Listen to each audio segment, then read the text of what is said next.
Welcome to Safari Live. My name is Brent Smith. We have them on camera. We have James and Andrew out on the other vehicle, and Jamie's on foot with Brian. So welcome to the Sunset Safari. As we can see, a lovely group, or not a group, just 2 zebras at the moment. There could be some more hiding in the bush. And we're going to go have a look what else is around. And this female closest to us looks a little bit pregnant. So hopefully we're going to have some zebra babies to join the rest of the babies. Unlike the wildebeest and impala, they give birth throughout the year, so they don't have a specific season. There is a slight peak in the rainy season, so hopefully we'll have some new baby zebra here. But let's go see what else is out there. Oh, we don't even need to move. There's some buffalo bulls.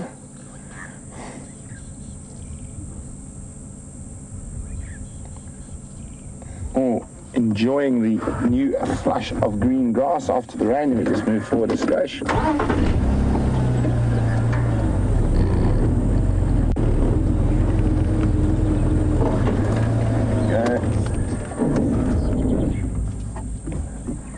Some retired gentlemen.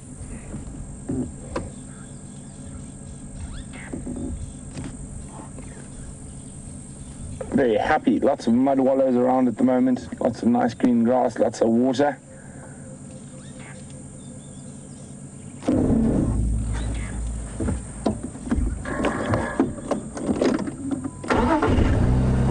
Okay. Well, that's a banging start to the Sunset Safari. Zebra and buffalo. I wonder what could be around the next corner. You never know.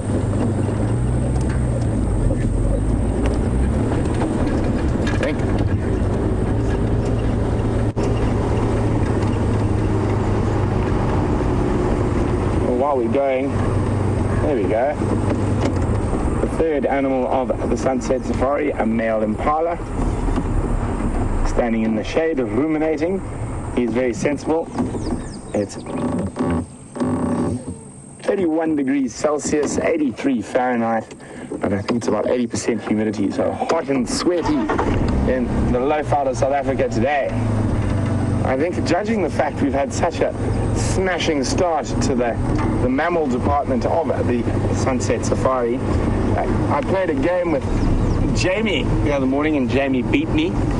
And it was who could spot the most mammal species. I think I'm going to go for easier competition this afternoon and challenge James or Henry or Commander Bond to the mammal competition. So especially now that I've got a 3-animal head start on him, make that 4-animal head start on him. Giraffe. Let's see, get us into the position.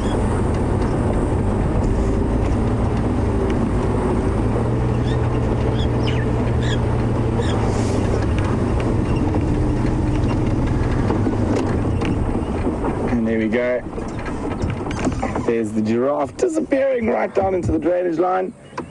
Big male giraffe. It actually looks like the same giraffe we saw on the Sunrise Safari, and he's moved from the Buffalo's Hook area through to here.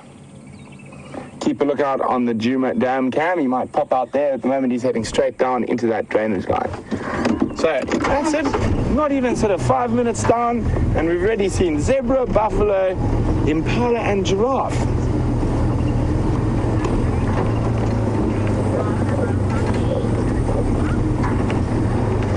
And it sounds like James is on the scoreboard finally. So let's go have a look what he's got. Well, everybody, we've got a duiker. Now, good afternoon, first of all. Let me greet you and not become totally over-enthused with the challenge laid down by BLS. My name is James Henry. On camera we have Andrew today, and we have a duiker heading due north into Buffalo's Hook, a property into which we cannot go, but obviously the animals are free to come and go as they please. You, and as I'm sure Brent told you, are on a live safari with us. It is our pleasure to interact with you throughout the afternoon, so please send us your questions and comments. Hashtag Safari Live on Twitter, or questions at wildearth.tv if you're on the email. We're heading along the northern boundary, heading towards what is known as Buffalo's Hook Dam. We'll see what we can find there. And, well, you know, Brent is quite a competitive fellow. I think we're going to beat him today, you know. I know he's got 4. He's come out of the blocks firing on the cylinders. But I think we're going to do pretty well, Andrew. You're going to beat him. We're going to beat him. There we go. Okay, we can start the car. Now, for those of you who were not with us yesterday afternoon, just a quick explanation of that thing on the front of the car. It is a virtual reality rig, and that basically means that there's 7 GoPro cameras arranged in such a way that it will be able to produce a 360-degree picture. So if you've got a headset, you'll be able to look at it as though you're really here. Not now, it's not live yet, it's very much in the testing phase. And otherwise, if you're watching it on a flat screen, you'll be able to, with your mouse, kind of drag the picture around. Look above your head, down below, around the back. So, that's the idea there. I suppose eventually it would be a live thing, but for now we're just doing some tests with it. So if it gets in the way of the picture, I'm sorry about that, just tell us. So, mammal hunt it is. Steenbok. Where? There, in the Buffelshoek. I saw him. There, got him. Andrew, do not lose this competition first, we'll be in trouble. We got him. There we go, everybody. Not a great visual, but a confirmed sighting of a Steenbok. 2 mammals to us. Now, Kirsten McLennan-Smith on directing says she can't see it. I can still see it. She's just got a bias towards Brent and Smith. There we go. There it is. And you can see it. Yeah, perfect. Right. There we go. Well done. 2 smaller antelopes, and I believe Brent says it's -5 for any incorrectly identified mammal. We should be all right. Possible to confuse a Steenbok with a baby impala, I suppose. Yeah, not really, but it is. So the 2 smallest antelope, those ones, that was the littlest, the Steenbok, probably about 11 kilograms only for a little ram, and the Duiker, whose female is actually slightly larger than the males, they weigh about 17 kilograms. So in pounds, about 25 pounds for the little Steenbok, and for the Duiker, goodness gracious, 2.2 times 17. Impala, there's number 3. All of them in Buffelshoek, which is a little disconcerting. Let me just work that out quickly. About 40 pounds for the Duiker. So they're tiny. Here we have some Impala rams. Big one, about 70 kilograms, so about 160 pounds. So you can see immediately the great difference in size between an Impala ram, a Steenbok, and a Duiker. It's all going quite nicely in size here. There is one size in between the Duiker and the Impala, and that would be the bushbuck, which is slightly smaller than an Impala. In fact, a big bushbuck ram probably weigh about the same.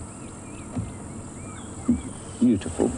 They're all in their little bachelor groups now. They're staying away from the howling children that are being born to the ewes of the Impala world. They're making their little bachelor groups now, and the nursery herds, well, they probably won't be too far from the nursery herds, but they will be forming their friendly bachelor groups for now until the next breeding season in May.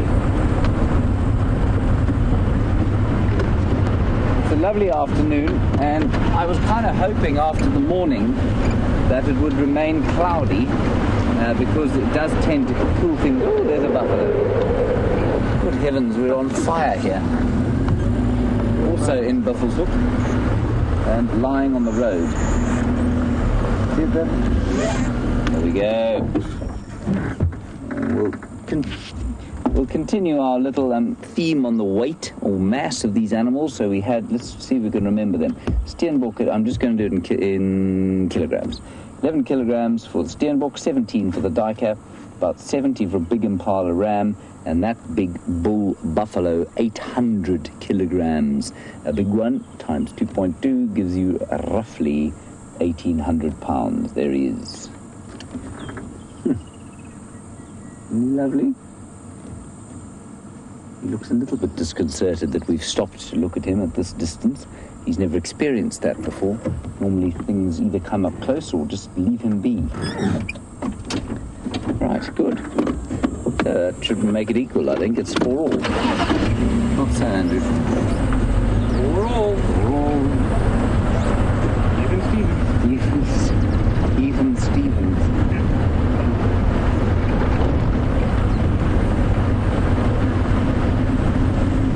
Alright, let's check out for some Nyala here. They like these kind of drainage line areas where bush is thick.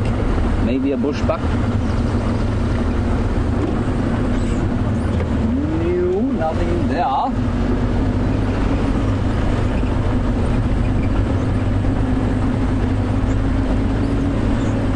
Rich King, you've never seen a bushbuck.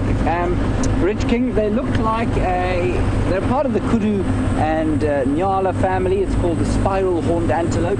So if you think of a kudu with its corkscrew horns and the Nyala with its slightly twisted horns, the bushbuck is a smaller version of the two of them with slightly less twisted horns. We will try and find one, and if I don't find one, I will show you a picture of one. But about impala sized. And also live in thick bush. We know that there are some around the camp, so we might head back there. Don't tell Brent.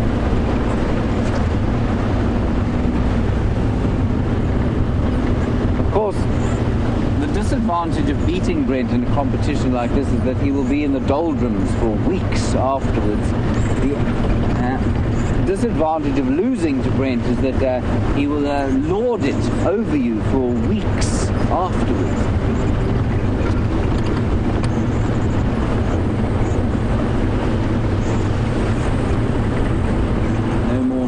Just yet.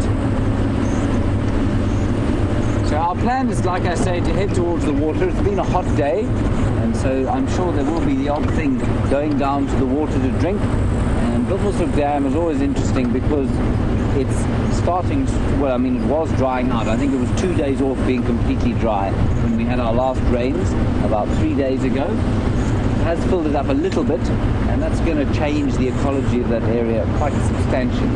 It means more things will come to drink there. There might be the odd hippo going. I didn't hear that exactly, but Brent has got something. I hope it's not a mammal. Let's go across to him.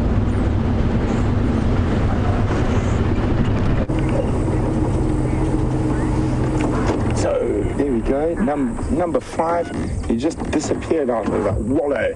It's a big male warthog, and I know it's a male. If we look on the side of his face, he's got, there we go, you can see those big warts, 2 big protruding warts, and you can see how his tail sticks up. And that's more for the females. It's a following mechanism for the little piglets to follow the mom through the bush. There's an old safari joke that says, do you know why a warthog's tail sticks up? Because when he runs through the grass, all the grass seeds get in their eyes, and their skin's so tight, when they close their eyes, their tail pops up, which is, of course, not true. That's just a nice little joke that you hear out on safari sometimes. So it seems like James is prematurely rushing to try and catch up. I'm not too worried, though. You can see I'm not really concerned with the competition from James. We're not even really trying and we're winning so far.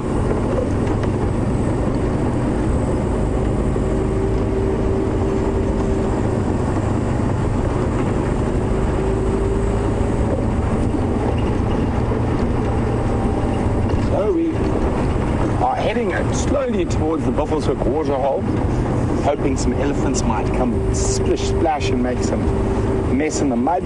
There is so much mud around that it's probably worth checking every little wallow.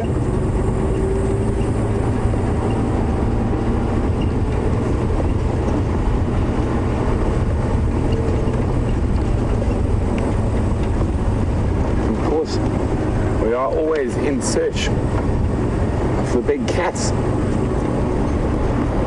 So lovely to see them, but wonderful to see everything else. And that's time of the year is actually the hardest, or to find leopards in particular. The ground's very hard after rain, so it's very difficult to see tracks.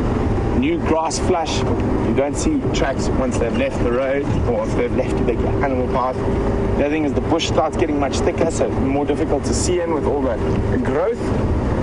And baby impalas and baby wildebeests everywhere. So they get eaten, and they're also small, so you don't find where they drag the kills, and quite often they finish those kills very quickly, so they move on again. But it is a beautiful time of the year to be in the bush. Some of the migratory bird species arriving back. We saw the first European roller of the season on the sunrise safari.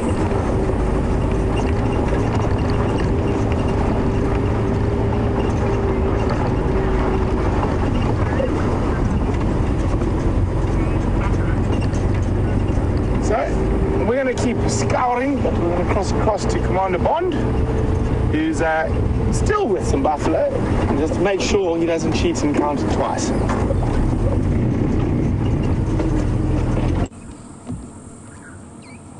They are not the same buffalo, they are different buffalo, lots of them, sitting in Buffelshoek Dam. And they weren't sitting here the whole time while you were away. They were going to the loo quite substantially, urinating in the water, and that's important because it's one of the reasons. I'm sure they also defecate in the water, put their dung in the water. That's important. It changes the nutrient contents of the water enormously, and it creates a process called eutrophication, where you get this sort of bloom of nutrients and all the algae start to grow, and then the algae suck the oxygen out of the water and the fish start to die. And that's why we had all those dead fish a little while back, hundreds and hundreds of dead tilapia here. So you can see not where really a place you'd like to come and drink water. But the animals don't seem to mind too much. These buffaloes certainly don't. The elephants will avoid it if they can, and I think it's no surprise that we haven't seen elephants drinking here for the last little while. Anyway, here we are with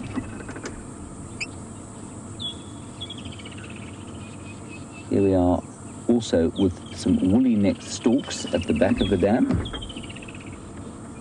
And they're just eating. They'll probably find some frogs, maybe the odd dead fish, that sort of thing to be eating.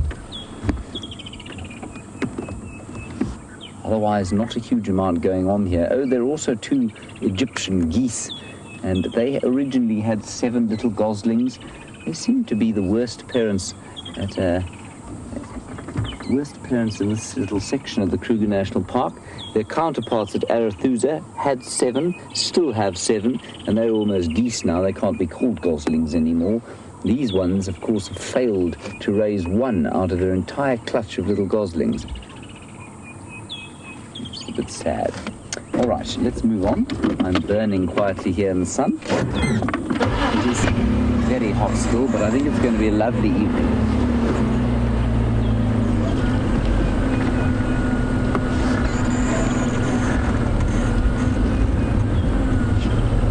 Thank you for your comment, Chanel, about the greenness of the water. It is very green indeed, and I also hope it rains soon and it'll fill up properly, because it does look kind of, it's not very attractive now, and I don't think it's particularly good for the animals, and I don't think it's particularly good for anything trying to live in it.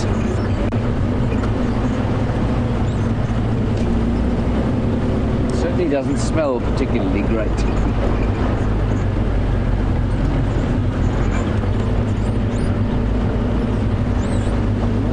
So that was Buffelshoek Dam. Let's head along the sort of eastern escarpment of the reserve, and then we'll head back towards the west.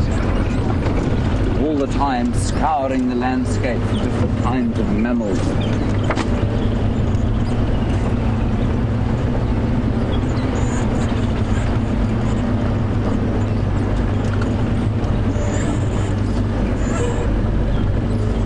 Now, a question from Randall, a very valid question from Randall about the lions and where on earth they are. Randall, you saw 2 lions last week on Torchwood, which is just over there, and they were with Peter, or is that the ones you mean?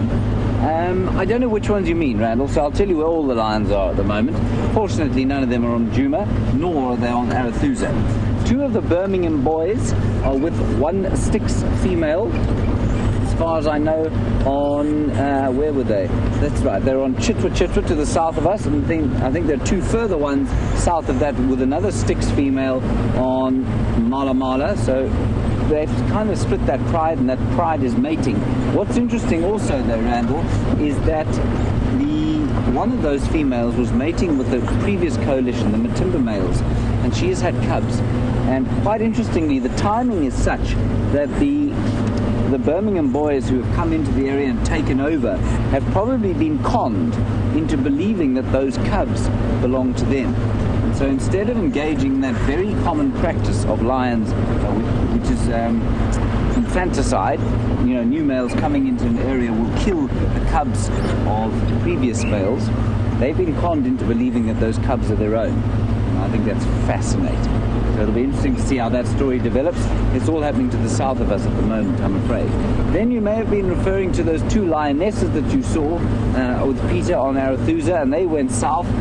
They're still around, but they're also to the south of us at the moment.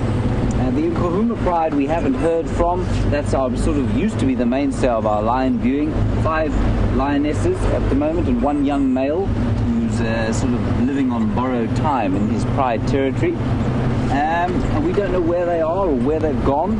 So, yeah, can't really give you more of an update than that, Randall. There were 2 big males, aging large males on Buffelshoek, where we saw those antelope earlier. They were there 3 days ago, but they seem to have gone back north into the Manyeleti. So that's the lion situation at the moment, Randall.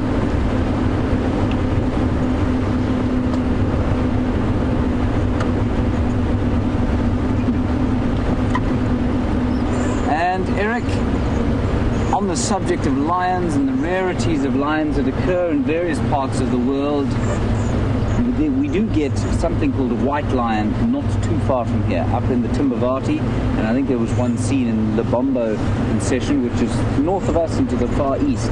And Eric, you say you'd love to see a white lion roaming the bush. I would love to see one too, but not at the expense of the ecology of the area. And I think a lot of people have become totally fascinated and to the point of obsession with these white lions, and they're a genetic anomaly, and it's wonderful when they're born naturally, but it's spawned a really fairly unattractive industry of trying to breed them, and then they go off to circuses and that sort of thing eventually, simply because they are such a rarity. So I'd love to see one in the wild, Eric. I agree with you totally. What have you seen, Andrew? A massive fly. Giant fly. Where is this? It's flown away. I suppose that's what flies do, really. So, Eric, there have been no white lions sighted in this particular part of the reserve, but north of us in the Timbavati, I know there is a pride with a few, and then, like I say, to the west, far east of that, on the Lubombo Mountains, there's a pride that has a couple in there.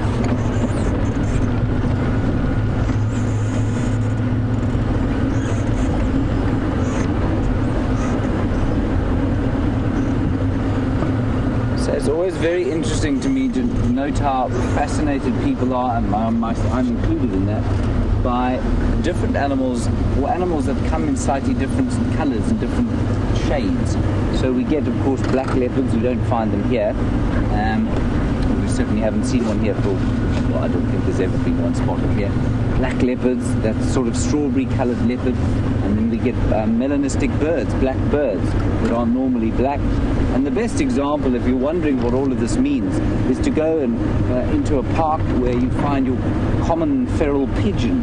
And those feral pigeons, those different colour morphs they have, ooh, look, piles of tiny little babies. Look at that. 3 mothers. And 3 youngsters.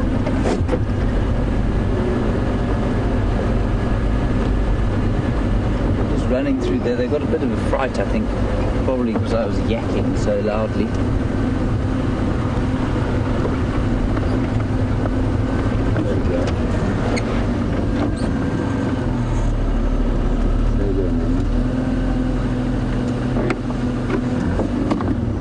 There they are, just running through the woodland in such lovely light. So just to finish off what I was saying, so you get rufous forms of animals, you get melanistic or black forms, you get leucistic or whitish forms, that's what the lions are. You get albino, of course, which is even whiter than leucistic. If you ever want to know what this means, just go and find some feral pigeons and you'll see the different colour morphs that those feral pigeons have. It's much more common in the feral pigeon, of course, than it is in anything else. But you do get them, those sorts of colours in just about all mammals, which is wonderful. Now, we do have a surprise for you.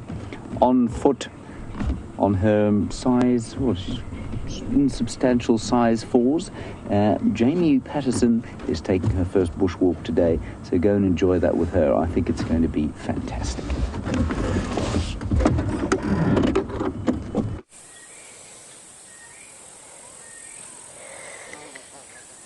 Good afternoon, ladies and gentlemen, and look what we have found out on foot. Just watch the way that this little guy is digging in the sand with those powerful front legs. That's incredible to see. The stones are going easily, I don't know, about 10 centimeters, 5 inches behind him as he digs. This is definitely one kind of wasp. I have to be honest, I don't know what type of wasp it is. My guess would be one of the spider hunting or something similar. And it's digging down there. It's gone into a tunnel that it's made. How cool is that? It's down there. I think something's attracted it. Their larvae are parasitic, so it's looking to sting something and insert its larvae into it, possibly a spider. And it's digging through looking for a potential host for one of its offspring. That is so cool. Now that particular spot has really attracted it, but every now and again it moves around, tries digging in a separate spot, and then goes back to where it was digging before. Buddy, you're blocking that hole now. You've put in all that work, and you've blocked it up again. Scanning through, looking for something. The wasps, although their larvae are parasitic, are nectar feeders. They don't feed on other insects. I'm very curious to know what this one is up to. So cool. That big stocky body, I bet you that thing stings like nothing on earth. I bet that hurts like crazy to be stung by one of those. Luckily, they tend not to be terribly aggressive in my experience. Oh, down into the hole again. Looking around, disappears completely. I wonder how deep that hole actually goes. And pushing back, excavating. That's interesting. The soil that it's pushing up almost looks wet. So it's gone really deep. Look at that. And now, it's completely blocked up. Let's wait and see a moment and see if it comes back out again.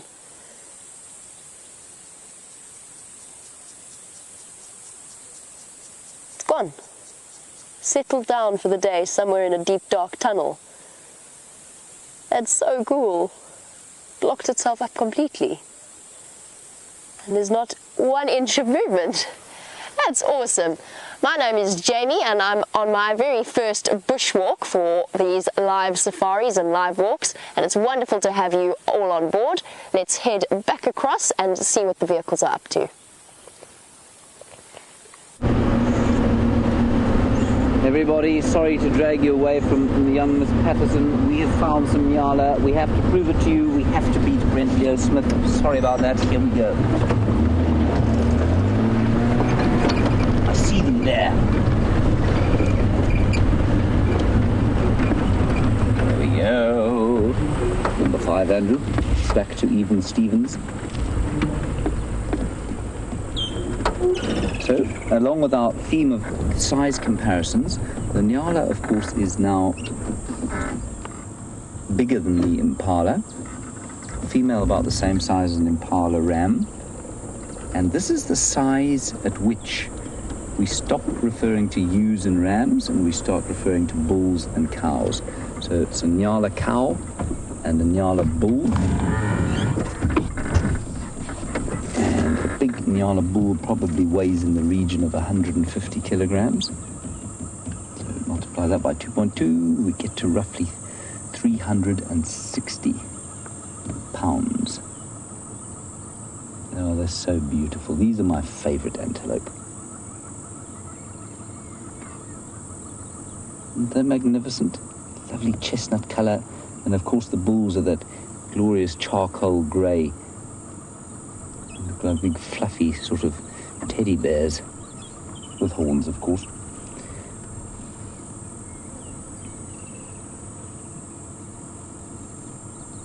And little calves walking across the road.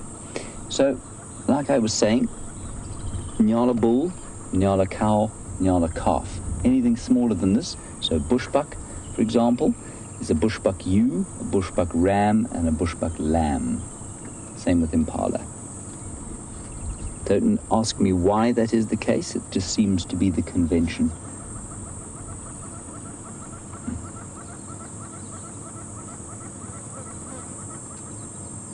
They're such peaceful animals when they're not being threatened at all, and so wonderful to sit and watch them move.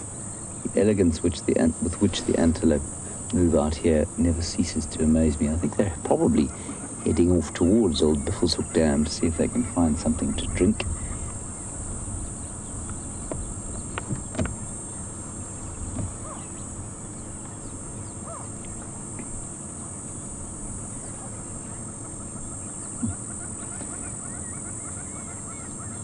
Hello Ryan, I believe you're a new viewer and it's wonderful to have you along.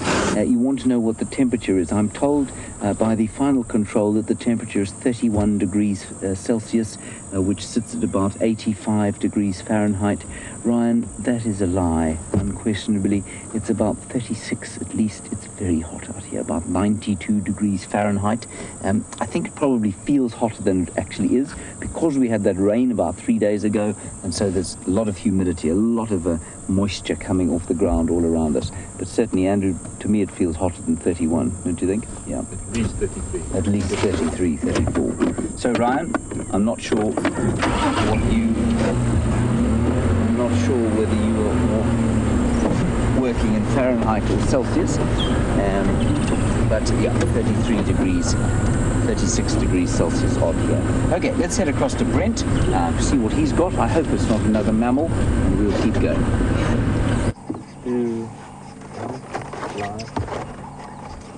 Well, there we go. We're at the Buffelshoek waterhole, and we are with a buffalo. I'm not going to cheat like James and try to claim them, but these old boys having a spa day here.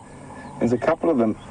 That one lying up on the left there. You can see he's almost completely submerged his face in the mud at some point today.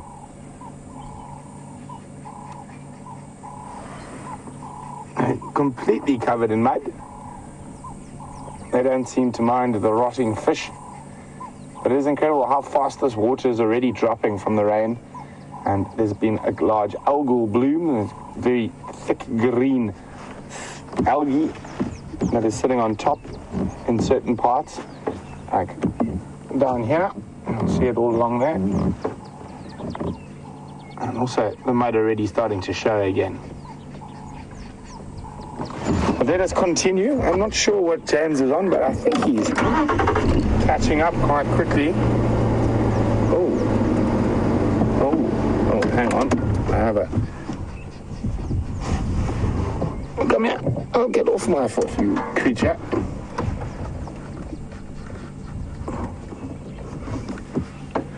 I'm not sure what it is, but I don't want it to bite me. It looks like it possibly might bite. I can't get a good look at it yet. It doesn't want to climb onto my finger. Maybe I should try a book. Oh, let's try to get my shoe out of here. Wow. I'm not sure what it is, but it is incredibly beautiful. Oh, get on the book. I think it could be a type of assassin bug, but a very pretty one. Okay, I don't want to squash him. He's on the butterfly book, and he certainly isn't a butterfly. But look at that shining. It's almost like he's got silver and gold in his abdomen and underbelly. He's got an incredibly long proboscis, which is making me think maybe an assassin bug. And they can bite quite Thor. There he is. Not sure what he is. I do have my insect book with me. But, look at him go. Very, very agile. I don't want you in the car, my friend. So I think he's hiding behind the steering wheel now. I'm not sure what it is. I'll have to, when we come back, I'll stop and have a look in the book just now. There's a tickle on my toes. And it's very important. A lot of people, when bugs fly into them, should try smack them and beat them off. And that is the absolute wrong thing to do. And with bugs and that, try and move them off slowly and calmly, otherwise they might bite you. If you try to attack them, they'll feel threatened. So we're going to continue on and see what else we can find, and while we do that, let's go across to Jamie on the bushwalk.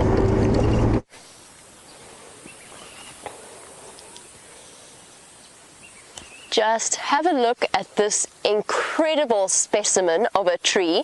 This is by far and away the biggest buffalo thorn I have ever seen. Now originally what I had planned to do was to climb up onto this archway and have a look at it from the top end, and then I realized that that was probably a very bad idea. I didn't realize it was a buffalo thorn because I've never seen one this big. They're usually, this is the sort of the starter size of a buffalo thorn, and they probably don't get much bigger than this. Certainly not to the extent of a tree such as this one. And it goes to show how many nutrients there are in the soil around a drainage line. And this is where you get the really massive giants. Now a buffalo thorn like this one, I'm just going to grab a branch for you. Whoop. I'll show you why I wasn't too keen, ouch, on climbing into it. And I'm not going to try and break it off with my fingers. Brian, you should be able to get it, hey? Oh. Just have a look at the serious thorns that are on there. And for those of you, many of the regular viewers will be incredibly familiar with this tree. But for new viewers, this is actually a tree of tremendous cultural significance. With the hooked thorn and the pointed thorn, it is a way of hooking the soul of a departed person and then shooting it straight on to the afterlife. And it plays a really, really important role in the burial rituals around here. So if somebody dies, you buy a plane ticket, you buy a bus ticket, whatever you would, as if that person is with you, and you take the piece of the buffalo thorn from that area to go to collect the body and take it back to where the funeral is. It's an incredible tree, also known as a wachabiki tree, which means wait a little, because if you walk into one of these and you're not watching what you're doing, you are going to get stuck. The amazing thing about the trees in this drainage line, and I'm going to try not to fall into Brian on this slope, I want to show you another giant tree. And it's one that's absolutely phenomenal in size. It's one of my favorite reasons. It's why I'm walking down in this drainage line at the moment. Let me show you. Whoops. I really, really love the trees out here. And this is probably one of my top 5 favorite trees. This is a dead one. And up here we have the most extraordinary leadwood. And in a moment I'm going to move up next to you just to give you a bit of a perspective on its size, or move up next to it. But this tree could be hundreds and hundreds of years old. It could even have died over 100 years ago. That's how solid the wood is. Now if I were to stand next to it, I can't go too close because it's really, really dense in there, and let me try actually, let me see if I can. I'm still experimenting with this whole bushwalk concept and the camera angles. Let me see how close I can get. From one side to the other, I can't even reach. It's an absolute giant. It's a king tree, it's a king-size tree.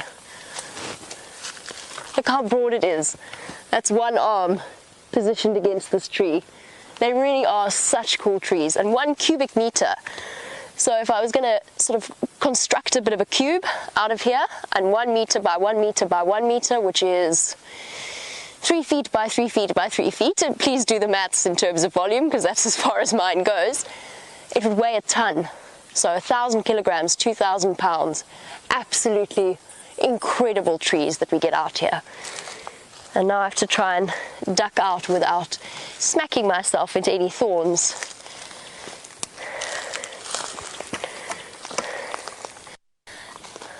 Now Bob, who is watching us in Iowa, we're having the most amazing time out on foot. And Bob, you wanted to know how long I studied to become a guide. The answer is I spent about a year really perfecting it and getting to the point where I was ready to be in a paid position. But that depends on your training. Now, in terms of the team that we have here, I'm probably the baby of the family. In terms of years of experience, we're looking at, I'm sitting on a couple of years, the other guides are sitting of sort of over 15 years of experience. So it's really, really awesome to be out on foot and given this opportunity. It's awesome to see, even with a cold. I'm pretty sure this is going to cure my common cold. Anyway, while I grumpily cough away, I believe that Mr. Hendry has a buffalo to show you, so let's head across to him. Well, we can't add this to our list, but we just thought we'd stop here anyway. There were 3 or 4 of them lying in what we call a pan. Now, I think we use these terms often thinking that people understand them, and they're not necessarily universally used. So the term pan just means a temporary water hole that forms naturally as a result of a whole lot of clay in the soil, which holds the water, and often on the banks of the larger dry riverbeds. And we're right on the banks of the Umlulwati River, which runs through the middle of Djuma. This buffalo, unlike his companions, is far too lazy to get up and move away. They've moved off into the thick bush and the shade. He's very content to just lie there and enjoy his shady, cool spot. Isn't he great? Right, so let's move gently along. I've come along the riverbed here, mainly because I was hoping to see if there were some squirrels, perhaps, for the... Ooh, he's up. You can see the oxpeckers on his back, all exhibiting what we call gular flutter. Their beaks open, going... It's exactly the same as if a dog is panting. Just trying to cool down a bit. Very important that you have impressive cooling mechanisms if you're going to live out here. There they go.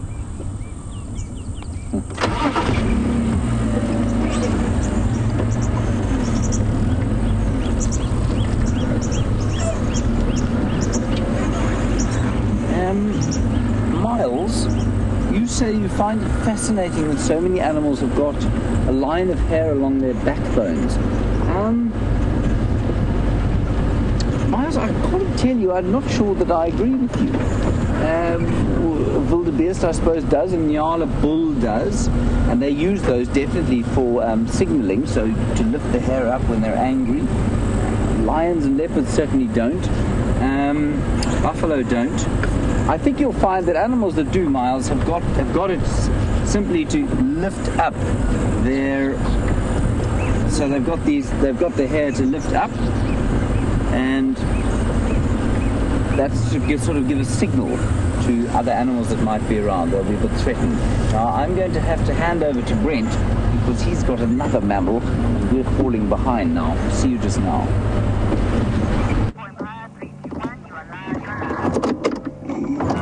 So, welcome back. About to appear out of the bushes is a female waterbuck. There we go. Let me just move a bit forward. So there we go. I think that's number 6 or 7, Lily. I think it's 6 for us. And it seems like we're taking over, as I knew we would. Let's try and have another look at these waterbuck. Very, very pretty antelope. They're always very, very fluffy around the necks. They have an incredibly strong smell. It's one of the few animals antelope you can really, really smell. Here they are. Hello, ladies.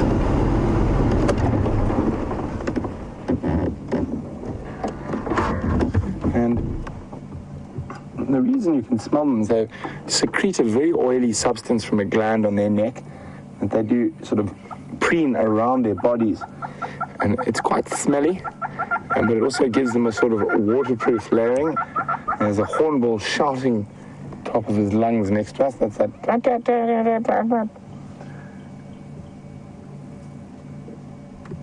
There's a little female herd. I didn't see any males of them. Quite a few of them, probably about 8 or 9. And so you see that very distinctive white ring around the bottom, which is a following mechanism. This is a southern waterbuck. We have another species in Africa called a Defassa waterbuck. They lack that white ring and they just have a white bottom.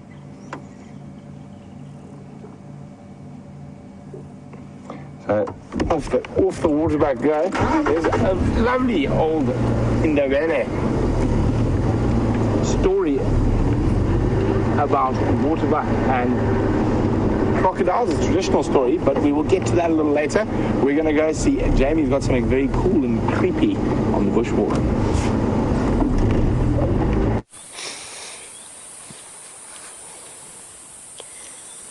I wonder how many of you know what this particular caterpillar is. It's called a worm, but it's not really a worm. It is a caterpillar of a certain species of moth, and you usually find them on a specific species of tree. This is a mopani worm, and it's one of the principal sources of protein at this time of year for many of the local people. I have eaten them before when they've been dried out and salted. I have to admit it's a rather crunchy, somewhat spiky experience that left me with tingling gums and a desire not to repeat that particular experience. But they are incredible creatures that then metamorphosize into the most beautiful moths. And they're called mopani worms because they generally feed mainly on the mopani tree. But in this particular case, they're munching away at a young jackalberry. Look at those colors. They've got the most amazing shape of their body. Really, really interesting. And one of my favorite people in the world, a lady sort of in her 70s from a township up near Aldays, which is literally in the middle of nowhere, very kindly went out for 3 days collecting mopani worms all day and all night, camping in the bush, which she then prepared in a stew for me, really kindly, and then sat and watched me as I ate it. And I just couldn't bring myself to hurt her feelings, so the entire stew disappeared, but not a process I am all that keen to repeat. But a very important source of protein out here, and if you ever are lost in the bush, then this is the place to be. Well, we just wanted to show you those very briefly, and I think it's time for us to head back across to James.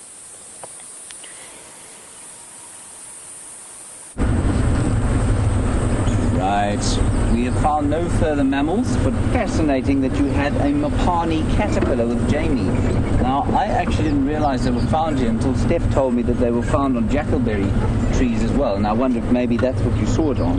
Because they are, of course, normally found only with mopani trees, which are in great proliferation to the north of us, but not many here. Ooh. I don't know if you can get the sticker there. What? Andrew, can you see them? Yeah. We seldom see them, everybody. We hear them all the time. Rattling cisticola. There you go. This little call. Isn't that nice? Now, their nest, they have the most bizarre nests. They put them on the ground underneath sort of thick trees. And I wonder, you still got him on the ground, Andrew? Negative. I can see you there. Just sort of to the left and down on the ground. He's gone behind a tuft. I wonder if he doesn't have a nest there. So they don't make nests in trees like you'd expect. I mean, they're mostly tree-dwelling species, but just on the ground in thickets underneath bushes. They make very sort of well-hidden nests. Strange place for them to put them, but it's obviously quite successful for them because there are lots of them. So that is the rattling cisticola. Normally they'd fly off, and I suspect that the reason that one hasn't is because there is a nest in there. To come back and look. Right, we're approaching a treehouse dam now. Perhaps the old mammal will be there for us to increase our total. I think Brent is on 6.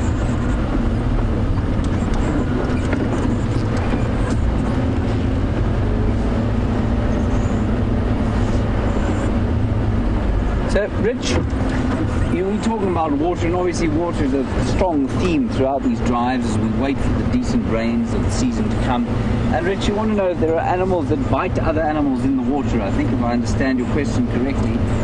Certainly one of the ones that will do that are the terrapins. The terrapins, which are the freshwater turtles that we get here, they will certainly bite some animals, and they act like sort of underwater oxpeckers almost. for the buffalo and for the hippo. Then the other thing that they do, the other animals that will be eaten by the terrapins are birds that come down to drink. Sometimes those terrapins, a bit like crocodiles, will leap out of the water and grab the birds and eat them. But otherwise, not a huge number. There aren't many insects. I suppose you do get the odd sort of blood-sucking worm or leech-type creature. Not in great proliferation here. There's a squirrel. Once you shout at a squirrel, it will run away. And there, on the ground. You see him? There, into the tree. There we go, squirrel. Squirrel is a mammal. Tiny little mammal.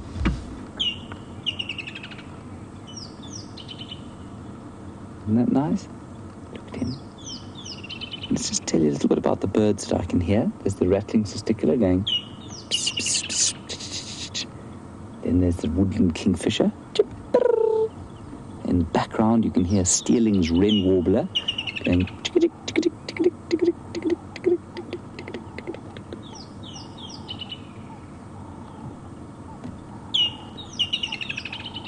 And when we arrived, of course, you could hear the orange-breasted bushshrike.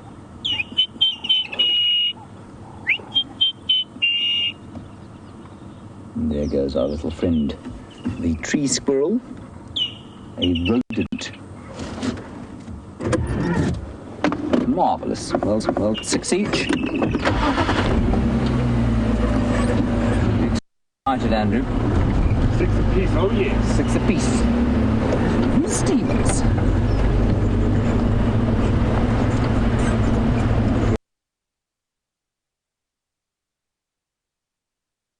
We're approaching the waterhole now.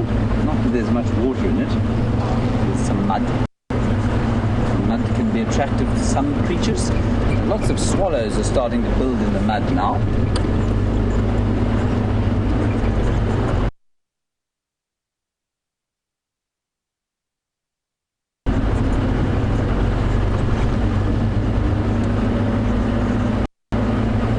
Thank you for your inquiry after our safety, Carolyn. Let me just get onto the damn wall here and then I will answer your question.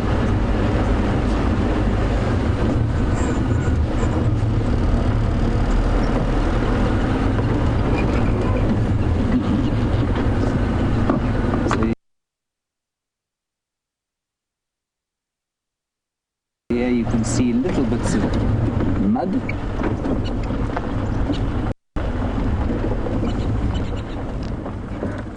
I'm just going to stop here. And then I'll answer your question. Carolyn, you want to know, have any of the safari guides ever been bitten on safari? One or two have. Normally, when they're being very stupid, though. It's quite difficult to get yourself hurt on the back of the Land Rover here, unless you are behaving like a yahoo or a cowboy. On foot, it's a little bit different. I suppose you do get the odd incident where you might stand on a snake, but it's so extremely unusual, though.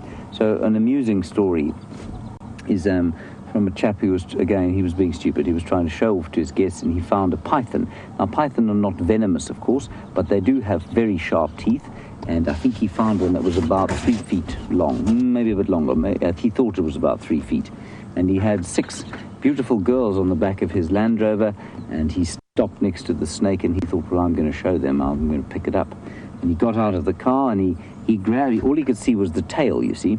So he grabbed the tail in the bush, and it turned out to be substantially longer than 3 feet. It was about 6 feet long, and the thing whipped up around and wrapped itself around his arm and then came at his face. So it had its mouth open, and he grabbed its head as it was about to sort of bite his face. So there he was sitting like this, and he had a tracker on the tracker seat. And the tracker, of course, he's been shot in this movie 100 times. He's seen young rangers come in from the city for 20 years and then show off to guests, and he's very tired of seeing this. And so as the ranger's standing there with the snake threatening to bite off his nose, he says to the tracker, help me. And the tracker says to him, I'm not going anywhere near that snake. Eventually, what he does, the tracker agrees that he's not going to touch the snake, but he'll take the radio and he'll hold it in front of the ranger's mouth so that he can speak to somebody else to come and bring help, and that's what he did. I don't think that his amorous intentions were well met by the pretty ladies on the back of his Land Rover. That's the kind of stupid thing that guides do. I've heard of guides being bitten by puff adders because they've tried to pick them up. Normally, look, you can always have an accident by mistake, but normally injuries out here are the result of guides being just trying to be too clever, trying to be too macho and a show off. Mercifully, I have tried to show off before, but I haven't been bitten doing it just yet. Nice question. Thank you, Carolyn. No mammals at this particular waterhole.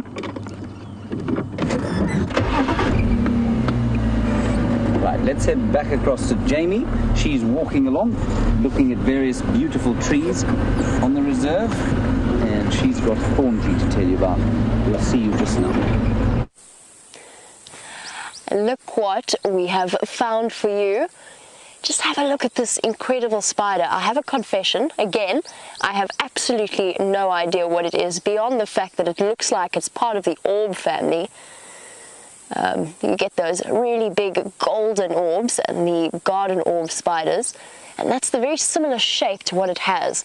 But just look at the incredible intricacy of the web, and then these little extra additional parts to it. I don't want to touch it, obviously, and wreck all of the spider's hard work.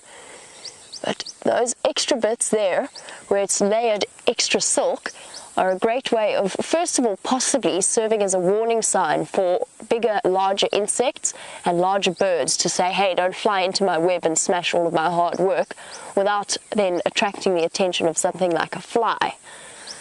But it's also, apparently, which is really, really interesting, and I've only just learned very recently, is the fact that it provides that extra tensile strength so that that web doesn't get smashed by things like big beetles flying into it. And if you look at the way that they're positioned, perfectly sort of in four corners, so reinforcing the diagonals along the web. Really, really incredible stuff to see. And very soon we're going to start to see the bigger members of this family. I've already seen a couple of garden orbs out and about. Still waiting for the golden orbs. I'm really excited for those because they cause terror and panic despite being completely harmless. They're just very brightly colored, red, yellow, black, and really large. I'm talking easily 20 times the size of this. And this little female is spending some time. I've been looking to see if I can spot a male hanging out somewhere around her web, but I don't see any. Nope, she's all on her own. Well, we're going to leave her be, find some other wonders of the little kingdom on bushwalk, and we're going to head back across to Brent. I'll see you very soon.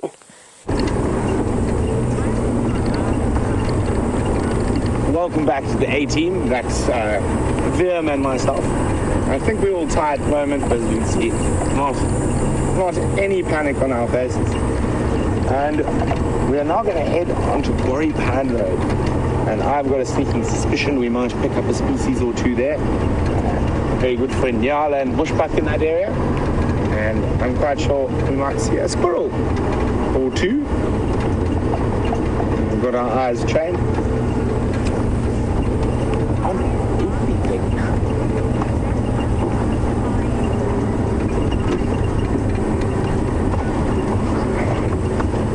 So, speaking of the squirrels, Brian Martin says, does South Africa have flying squirrels? We don't. Further north in Africa, they do, specifically in the rainforest and through to the coastal forests of East Africa and northern Mozambique. They're not true squirrels, they're called anole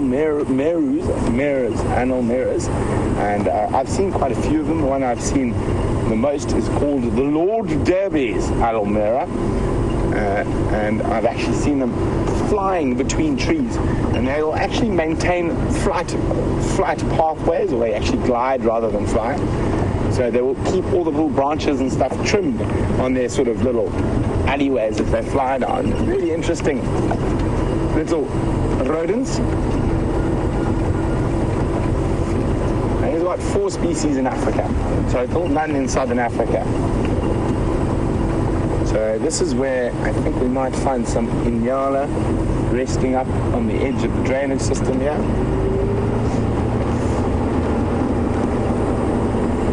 But Vildy and I were discussing in depth about the game, and we've decided that the immediate winner is a pangolin. Game's over.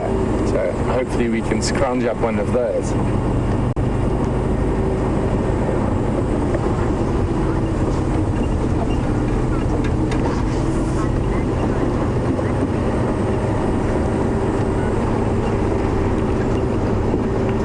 So since we are in search for antelope at the moment, Rich King, who's watching on YouTube,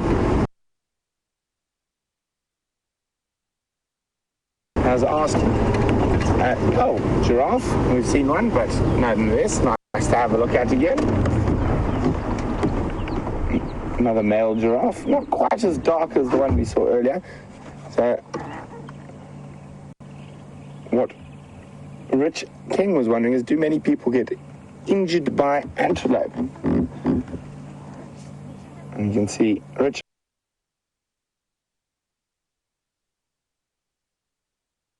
Let's just finish off with this giraffe and then I'll get back to your question. And you can see that bald ossicones, or ossicones is the name of the horns, and that denotes it's a male, also physically a lot bigger than the female, and lovely colouring.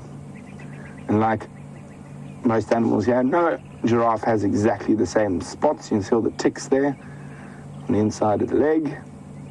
Lovely long tail to swish to keep those biting flies at bay. And skinny legs with big ankles to carry all that weight.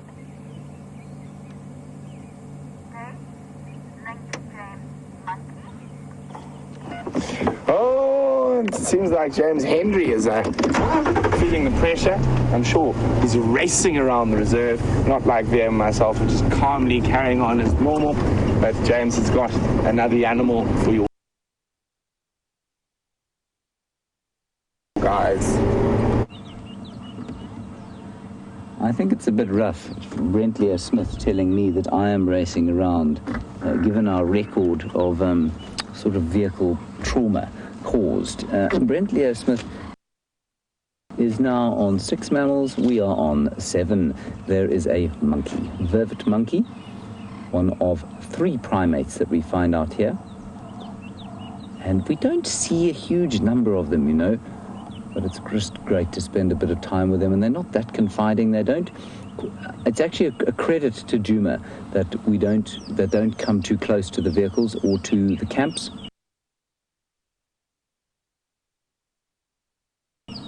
And it means that the security arrangements regarding feeding monkeys are very good. At some places, the monkeys become a real danger because they lose their fear of people entirely, and then they can be quite dangerous. But these ones, as you can see, are watching us with great care. They're quite nervous and sitting in a tree that you and I wouldn't put our hands anywhere near. How they climb into that knobthorn tree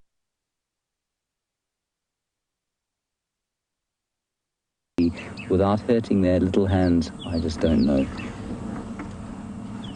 And you can just see the shadow there, the vervet monkey.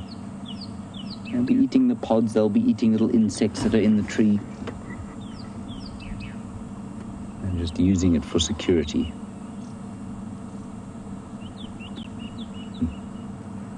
Lovely. There's a wonderful atmosphere this afternoon. As we were driving out, Andrew said there's a real lightness about the day. And I have to agree with him. There's a really kind of, there's a lightness about the atmosphere.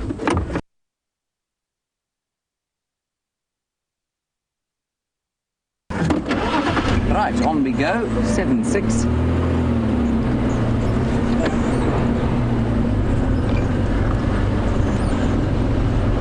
Now, this is a mammal that I didn't think about trying to see, but it's a good one. Cindy in North Carolina, I want to know if we get bats here. We get lots of different kinds of bats, Cindy. I'm not a bat expert, and they're certainly very difficult to identify to species level, but we get 3 or 4 different kinds. One would be the Vesper bats. We get short-tailed bat or free-tailed bats and fruit bats. Those are at least 3 kinds that we get here. We also get something called a tomb bat, which is quite an interesting thing. It's got a kind of white underbelly.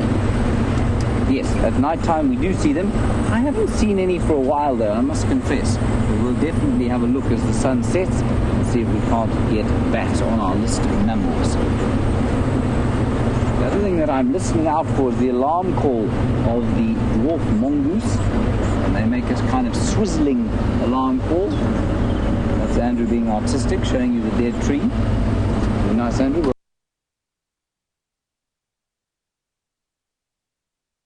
Well done. Brent has found a Nyala. He's already on our list, but we need to get his giraffe on our list.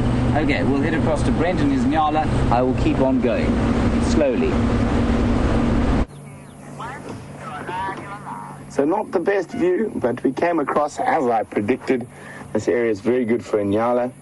And there's a nice little group of females. There's a little baby off to the far left. And they're going into the thick bush, coming out of the drainage line now that it's getting a bit cooler. And there we go, there's a nice little girl. Now, quite interesting, their Latin name, the Nyala are part of the Traphalagiid family, which is the spiral-horned antelope family. And their Latin name, or sorry, not Latin, that's incorrect, their scientific name is Traphalagus angazi.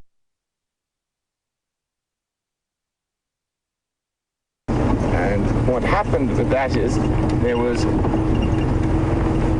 a Scottish explorer who came out to Africa, and it was still called the Dark Continent, and he started in what is now Durban, and it was originally, I think at that stage it was called Port Natal, and I'm from the province of KwaZulu-Natal in South Africa, but Port Natal actually means it's natal. It was named by Portuguese explorers who named that bay that was discovered on Christmas Day from the Nativity. That's where the province of Natal gets its name from. But he set off from then, which was Port Natal, heading north towards the Tugela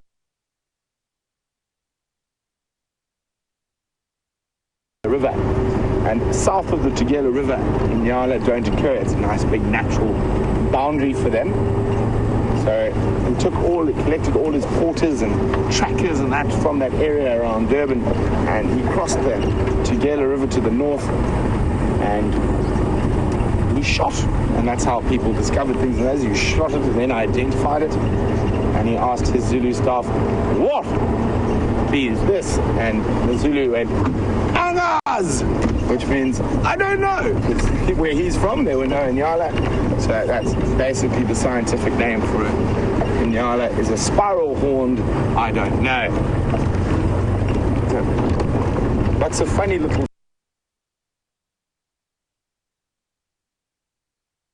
stories.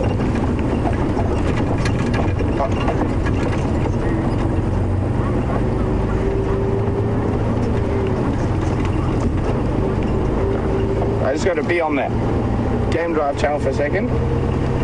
Standing by, Jamie.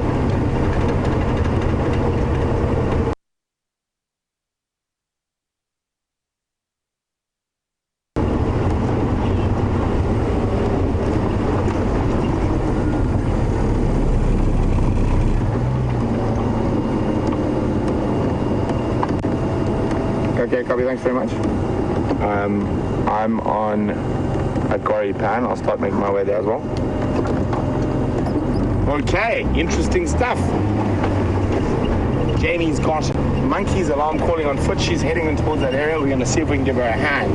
But while we do that, we've got a question from Sharon. And she said she's heard of the African jungle and the African bush. So what is the difference? Well, this is the bush, or savanna, as it's called. And if you go, the African jungle is made up of the Central African rainforests. And that is true jungle, like the Amazon, a rainforest, whereas the bush or savanna can be open grasslands through to mixed woodland like we are dashing through at the moment. So very, very, very specific. And if you want to be really, really particular, you would say we've got African grasslands, African bush, or African savanna, and African jungle.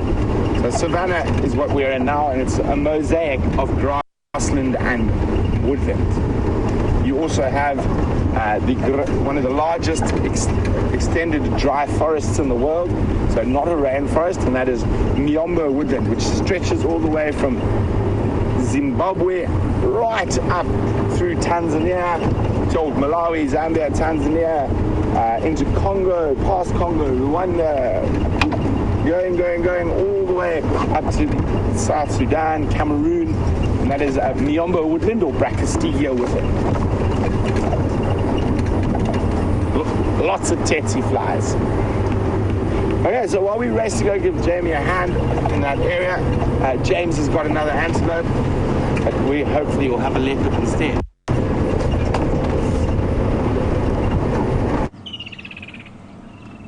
Now, because Brent Smith was waffling on about over his link for so long, our kudu has gone behind a tree, so I'm going to have to move forward.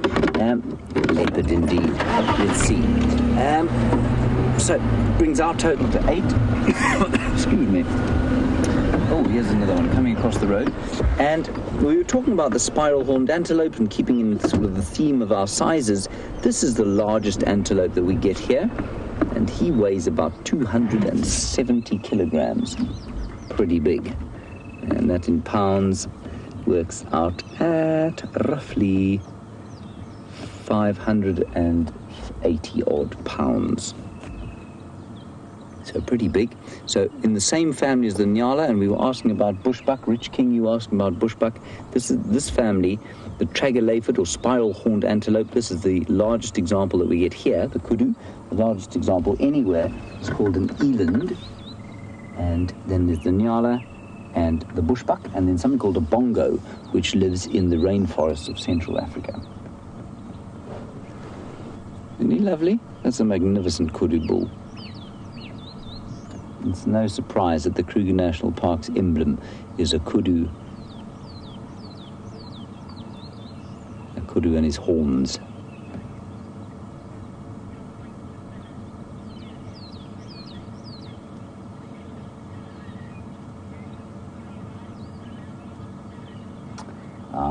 Now, very, very good point from Jean. Thank you, Jean. You have, you've said that we are 8 and Brent is 6, poor old Brent. And Jean, you say that we are riding with a mammal on the back. And Andrew, of course we are. I'm going to claim 9. Brent can choose not to claim 9 for himself. I don't think we should tell him. Andrew, show us your thumb so you can prove that you're there. There we go. Right, these are the kudu. I'm just going to get another view of them because they are so magnificent. And they're not grazing. They look like they're grazing on grass, but I think what you'll find is that they're eating these sort of herbaceous plants that don't form part of the grass sward. I'll try and pick you one. Sort of annual herbaceous plants. And they don't like to eat grass, kudu. They will if they have to, but they don't. It's not their preferred food.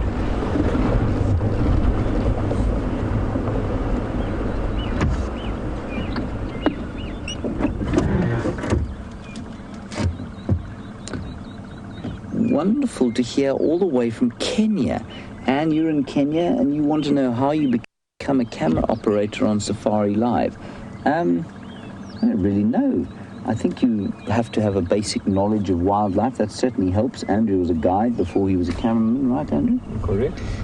So that definitely helps with your understanding of animal behavior. You've got to know your way around a camera. But it is very different from standard issue wildlife filmmaking because you've got to be a lot faster than a wildlife filmmaker would be.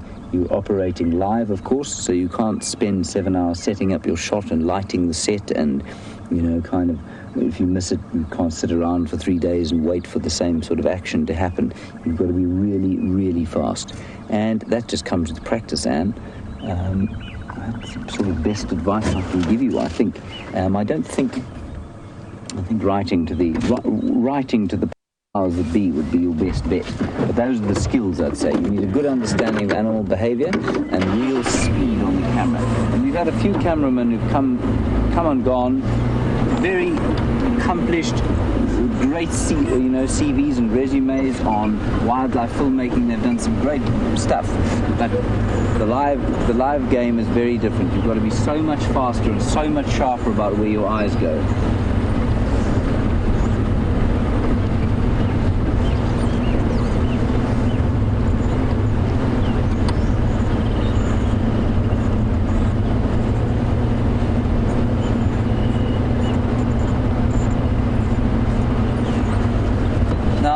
From New Hampshire, warthogs.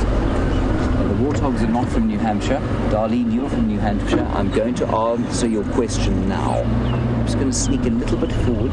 These guys are so relaxed. We saw them during Big Cat Week. We've seen the sounder before. They're so relaxed. It's wonderful.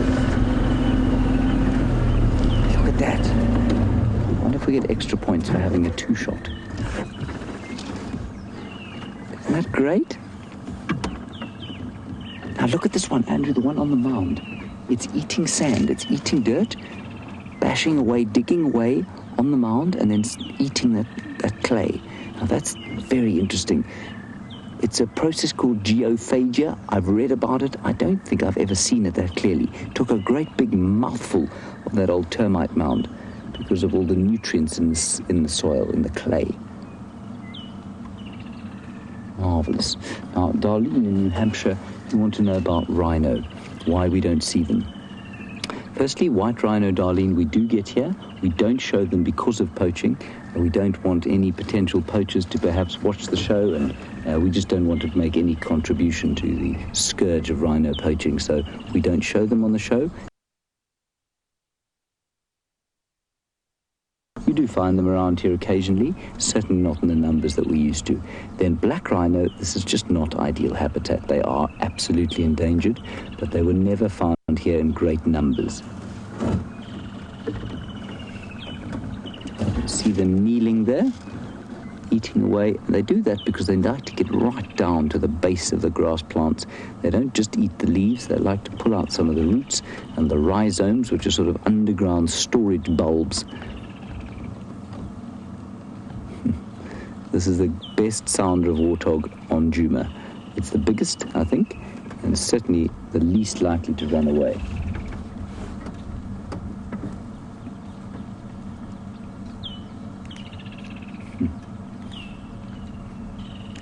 So this is number 9, Andrew. I think so, yes. It's pretty good going. It's almost too easy. It's almost too easy. All right, let's carry on along here. I'm not going to chase them off-road, everyone. They've been so kind to stop and let us watch them.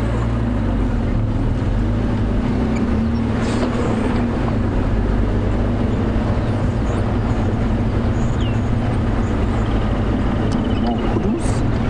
Apparently Brent says he had a monkey, but he lost signal and he's following a leopard, so he couldn't show you.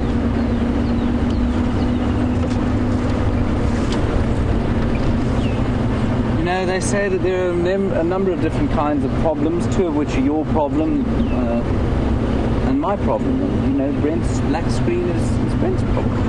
Wouldn't you say, Anne? Sounds like he's backing up. Oh, it sounds like he's feeling the pressure.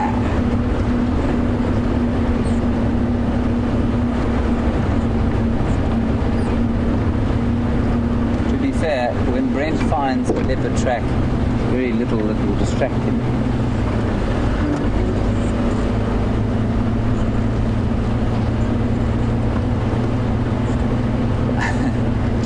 I'm not sure if I got this Twitter handle correct. Dayjo? You say you haven't seen wild dogs for a while. Dayjo? No, we haven't had them for probably 2 weeks now. And that's just simply because they are not territorial. They've got enormous home ranges of up to 1,000 square kilometers in this area, and that's 1,600 square miles. That's a very big wild dog home range. And so they'll come on to the reserve for a few days, and they'll go away, and they'll be gone sometimes for months. But I do feel we are due a bit of a visit, and I know that the Sands pack of their 11 adults, and I forget exactly how many puppies. I think there are 9 puppies are down at Mala, so pretty close by. So perhaps they'll come and visit us. We do seem to be on the confluence between 2 pack home ranges. There will be a lot of overlap, but we get the Sands pack and the Investec pack going through here, which is lovely. Nice question. Thank you, Dejo.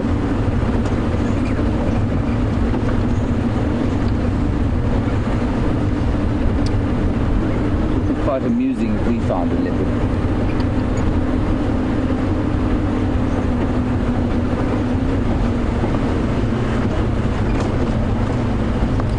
Another great question coming through here, and it's one that I haven't explained for a while. 2 interesting words. Juma, the reserve we're working on, and Arathusa off to the west of us, come from 2 different languages.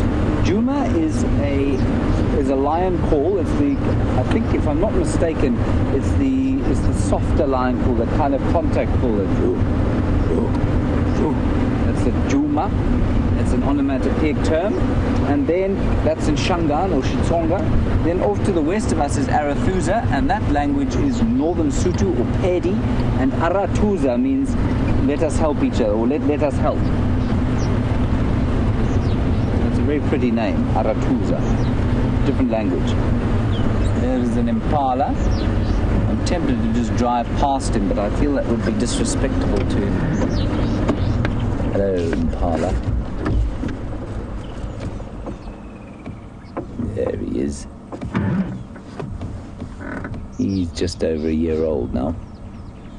In fact, he's 2. He's 2 years old. He just had his 2nd birthday. You can see his horns have done the proper twist there. What a beautiful afternoon. Right, on we go.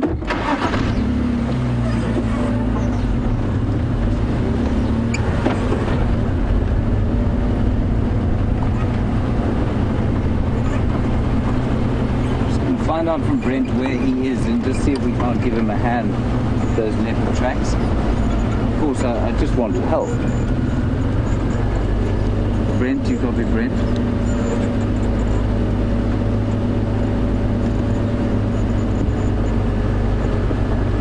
I'm not getting any answer. I think he's being secretive.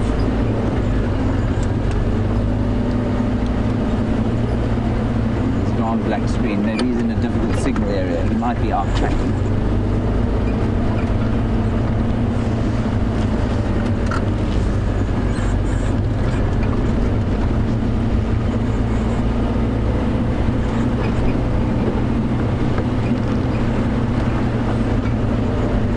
Hello, Angela Pinto. You've just joined us, and you want to know if you've missed anything exciting.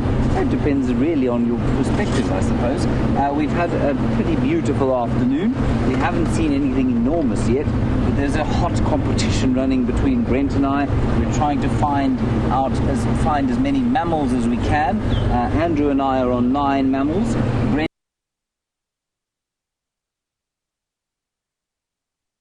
I think, is on about 1 or something like that, and so he's not doing very well. He is tracking a leopard at the moment. In fact, he's got 6, so he's falling behind, but that's okay. And then also making her debut on foot today is Jamie, and she's showing you lots of beautiful little things, and she's walking the drainage line called the Mruwati, or the riverbed in the middle of the reserve. She's finding lots of interesting little things around there. So you haven't missed anything enormous there. Right, here we go. Brent is trying to get hold of us now on the Game Drive channel. Brent, come in. Oh, there we go. And Brenty, have you got actual tracks then?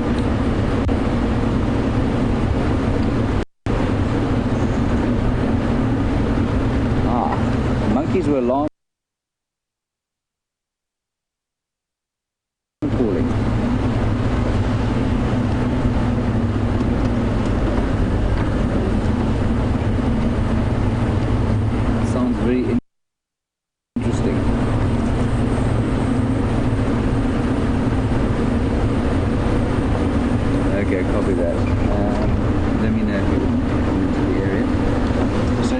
he had those monkeys that he saw. They were actually alarm calling and probably looking towards the leopard. And the thing is that it's very difficult to get a vehicle in there, and so he'll keep looking around. We'll keep you posted, and with any luck, I mean, if anyone's going to find that leopard, it'll be Brent.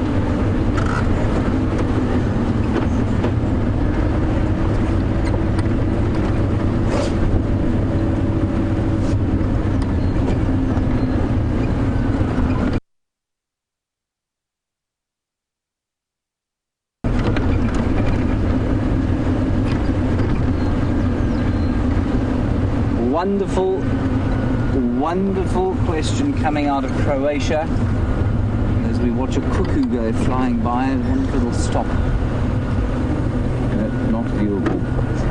Matteo, you're a new viewer from Croatia, and certainly the first time that I've heard from Croatia on Safari Live, so welcome to you and thank you for your question.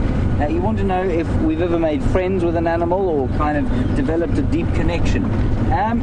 I would say that to say we've made friends with an animal would be the incorrect way of putting it. Certainly, I have felt very deep connections with some of the elephants that I've known and some of the leopards that we've known. We've spent enormous amounts of time with, and people do start to feel a very genuine sense of attachment to them. But you've got to remember, Matteo, out here, that these animals are wild.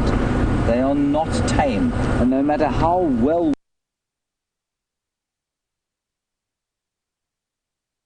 we know them, and especially, you know, if you watch a leopard cub growing up from very little, there's some little impalas all over the place, impalas, all the way up the road. You might actually be able to hear them. The mother's calling the babies. Quack, quack, quack.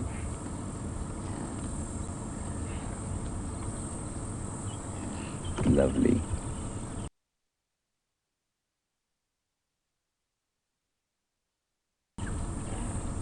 They're coming towards us. Let's just sit here.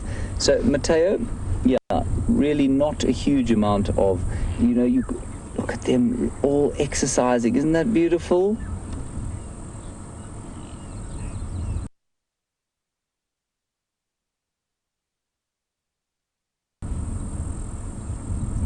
This is so special. Look at them going to look in their little nursery group. Can you hear them? Wait, wait.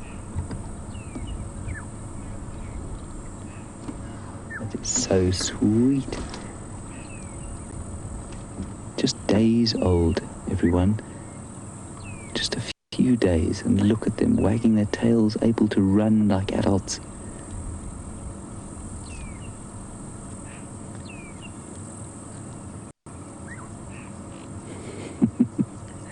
That's why this is called a nursery herd, because there are a whole lot of little ones and their mothers in a herd for protection. There'll be adults all the way around the outside of this little group.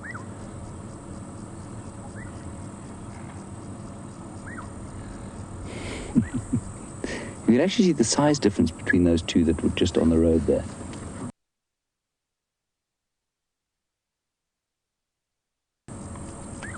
I'm sure that's just a function of a few days.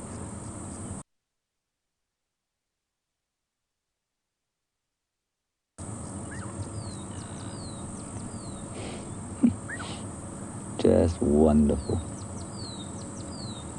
So quickly, Matteo, back to your question.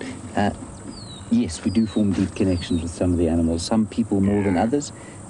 Certainly with elephants, I've felt profound connections. But animals remain wild, and so there's no kind of physical interaction between the wild animals and us, and we'd like to keep it that way because this is a wilderness area. Let's head across to Jamie. She's on foot with something interesting to show you. I'm going to continue my merry way up this road. See you just now.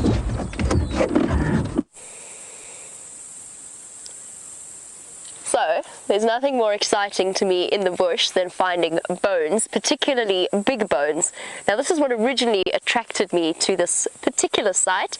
It's old, it's really old, and it's been mostly gnawed at by hyenas. You can see all around here where the teeth have crunched away most of the softer parts of the bone.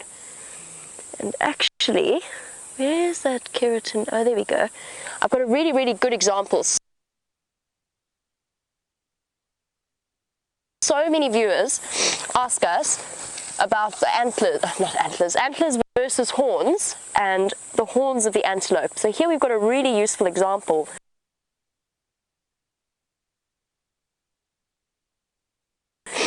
Because the keratin layer around the horn has mostly been chewed away and degraded away. And you've got this amazingly clear example of how the bone of the horn is sheathed in keratin. And already starting to be munched away at.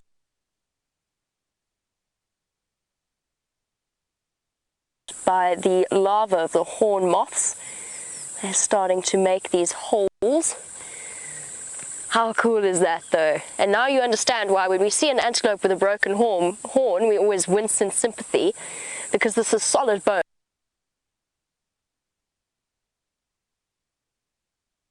So it must really be uncomfortable. Now, after seeing the skull, I saw the rest of the flashes of white, and I thought immediately that it was the rest of the Inyala.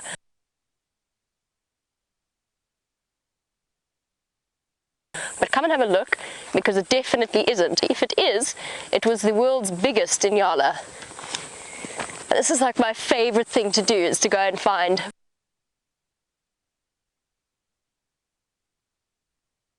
bits of bone. Rib? Rib? That's in comparison to my ribs.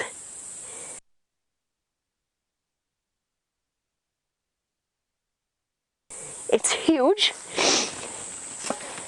and this has been a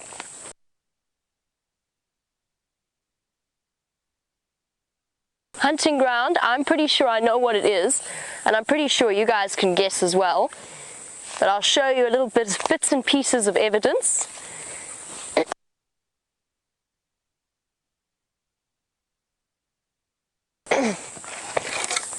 Pelvis.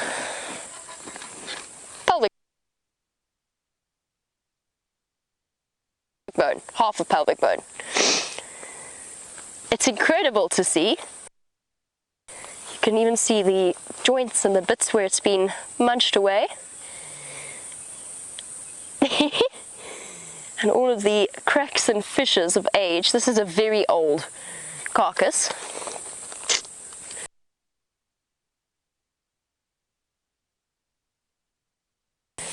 What else have we got? I think the biggest clue here is what gave it away for me, is this leg bone. This is definitely a leg bone. Here's my leg. This is one half of a leg bone. My guess would be a femur or a humerus, obviously either the front or the back leg, and that essentially probably makes it a giraffe, in my opinion. This to me looks like the hock joint. And if I lift it up like this, you can see really clearly the grooves where the joints used to go.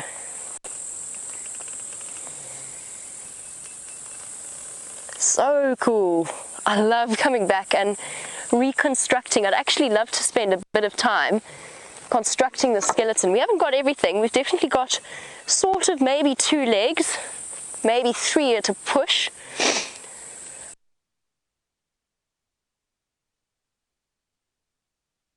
And we've got some really awesome spinal vertebrae, and that's the last thing I want to show you. That would have been the most epic part of this carcass to show you. Sorry, excuse me coughing, I'm spluttering, I'm sorry. At some point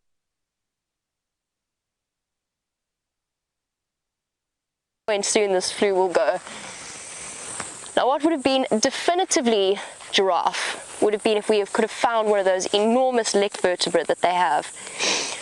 Instead what we've got is one of the shorter ones, but that doesn't mean that it isn't one of the back vertebrae of a giraffe. I haven't found any long ones. But that would be my guess. I've never seen bones that long. The only thing that could have bone that long as a small elephant, but it would be much thicker in terms of size. Right, well, we've gone from some of the biggest animals and the biggest animal bones, and I believe that James has one of the smallest animals to show you, so I'm going to head out and see what else I can find. Conspiracy, I tell you, it's a conspiracy between BLS and JP there. She waited until the mongoose hid itself behind that log. Number 10 on our list. You can see him moving there, but I don't know that you'll give me credit for that one. Let's give a little alarm call and see if we can pull him, stick his head out.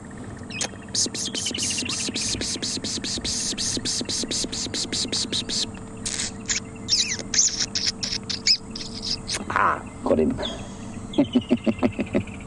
Dwarf mongoose, number 10. Isn't he sweet? Tiny little carnivore. Now remember, when we use the term carnivore, we're not just referring to meat eaters. It's actually an entire order of mammals on its own. That's the smallest representative of it. The largest, of course, would probably be, I guess, a polar bear would be the largest member of the order Carnivora. And those little mongoose will eat reptiles and small mammals if they can get them, sort of little rodents and that sort of thing. And mainly lots of insects and scorpions and that sort of thing. Forage all day long. He's very sweet, isn't he?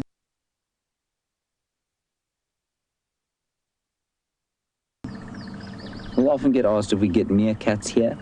That would be the sort of evolutionary equivalent in this area. The meerkats are off in the desert, Highveld, up in the Kalahari and towards Namibia. And these would be the sort of equivalent here. Dwarf mongoose and another sort of social mongoose called the banded mongoose, not banded.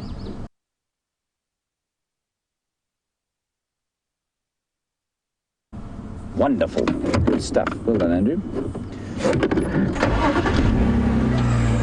It would be quite nice to see an elephant, though, wouldn't it, at this stage?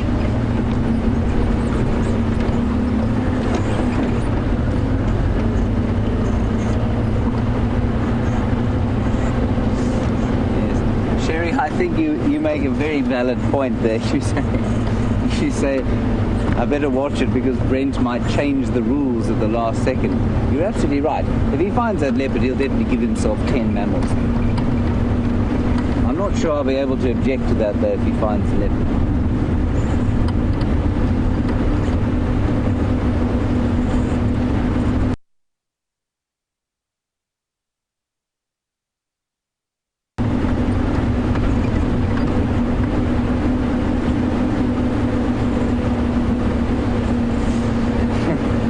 You want to know how long I've known Brent.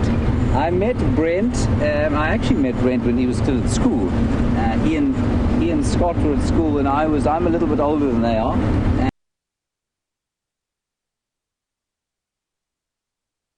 And I was coaching rugby at the school that they were at, and I met him very briefly.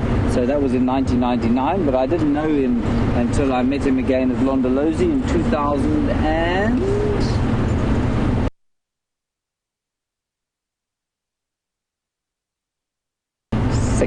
2007. I met him at the beginning of 2007. And we have been firm friends ever since. I cannot help but be excited around Brent.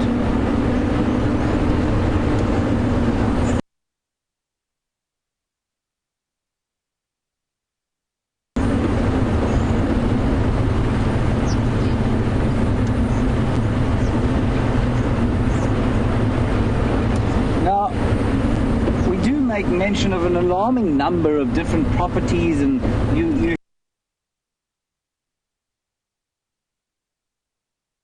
hear terms like Djuma, Sabi Sands, Arathusa, Kruger National Park, Greater Limpopo Transfrontier Park, and Gert, you're wondering about the Sabi Sands.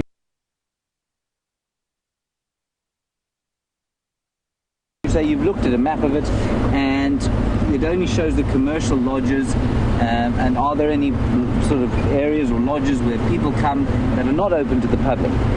There are, not many. The major ones are Torchwood, which is to the east of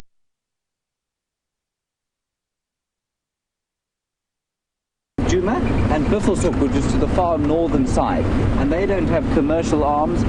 They've got sort of timeshare for South Africans, and I think maybe one or two internationals too, but they're not run as commercial lodges, and so those would be the only two that I know of, I think. Oh, there's also one down on a property called Dudley.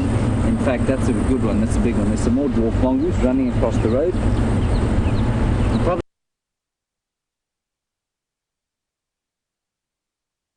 Called Dudley, which is in the middle of the Sabi Sands, and that's owned by a family that's owned it for many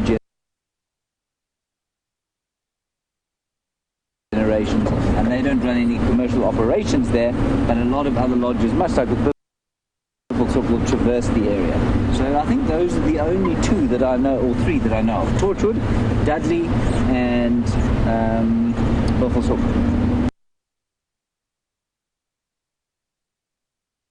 The rest are all running commercial lodges on them. No, I'm talking rubbish.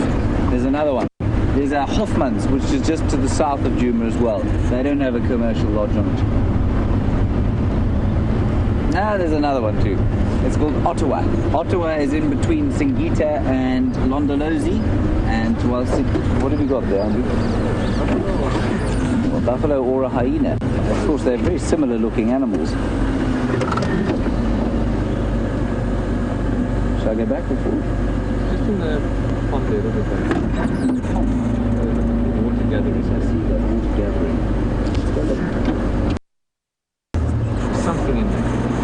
It's a hyena. Well spotted, Andrew. Brilliant. That will be number 11.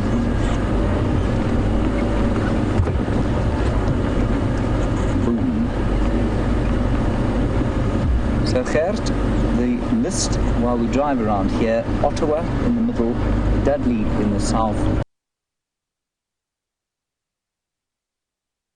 Torchwood to the east, Buffelshoek to the north.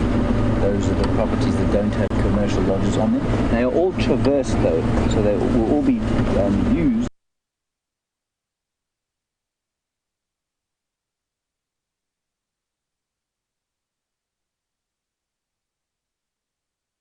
game viewing by commercial operations.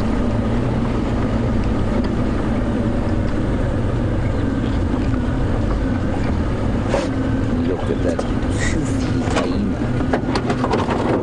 Don't want to frighten him and make him run away. He's having such a nice time in there. Don't worry, fellow. I'm not going to come any closer. Really enjoying the cool mud.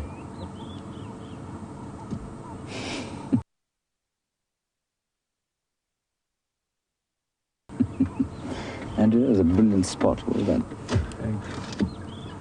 Our 11th mammal of the day. Oh, Brent. I think he's on 6.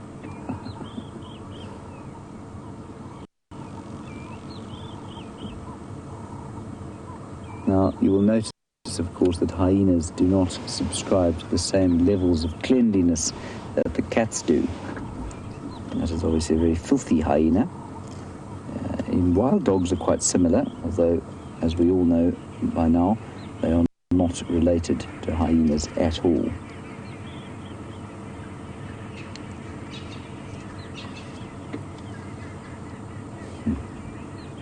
Very, very peacefully lying there. We're not too far from the den, probably about a kilometre, which is about 0.8 miles, 0.6 miles. And I suspect this will definitely belong to the same clan. And what's interesting, of course, is that they don't all... When we talk about a clan of hyenas, it's very distinct from talking about a pride of lions. A pride of lions will always be together, or most of the time. A clan of hyenas will not be. they will be foraging on their own. They'll go off on a day like this, especially if they scavenge more than they do hunt in the particular area in which they operate. They will go off in different areas on their own, but they will belong to the same clan, and if there's a big kill or a big conflagration, they'll come together, call each other, and support each other.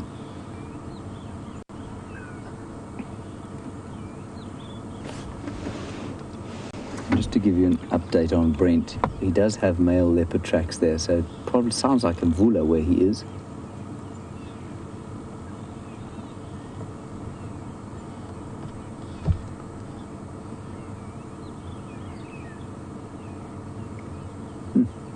The other update from the radio is that the hyena den, the old one on Philemon's Dip, which is about probably 2 kilometers from here as the crow flies, 2.5 kilometers, quite far, it also seems to be active, which is quite interesting.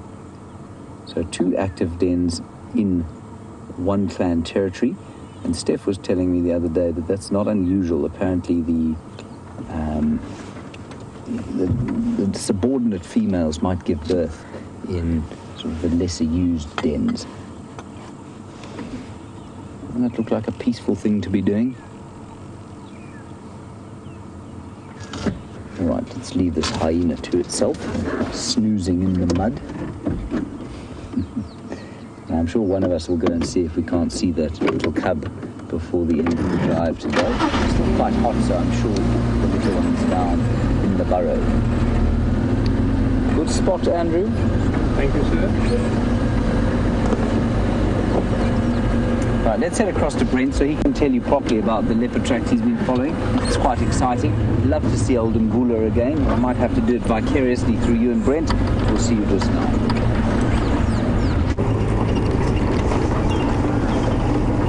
So, we've gone off course on the mammal competition for a little bit. I've been walking around in the bush.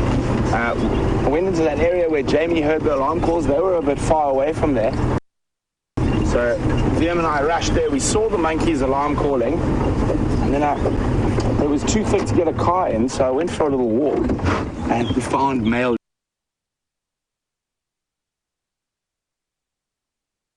leopard tracks, looks like, from the area we're in, possibly Mvula, and I'm hoping he pops out. So we're going to sit here, spend about 10 minutes just quietly at Buffels Hook Waterhole, see if we pick up on any other alarm calls. Fortunately, we parked on the good side of the wind. We don't have to smell all the rotting tilapia, and some buffalo to keep us company.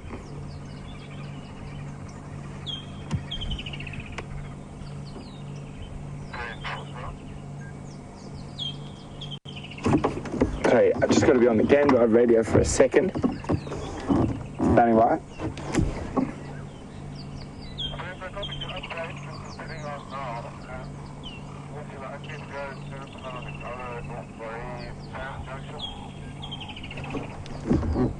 Yeah, Scotty, if you could check hyena.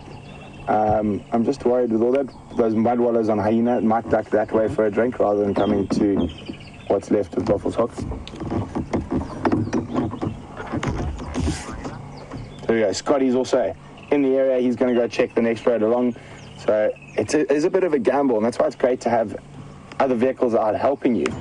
So if that leopard decides to go rather drink out of one of the big mud wallows on Hyena Road rather than coming to the very smelly Buffels Hook, good to have another vehicle out on that side while we're here.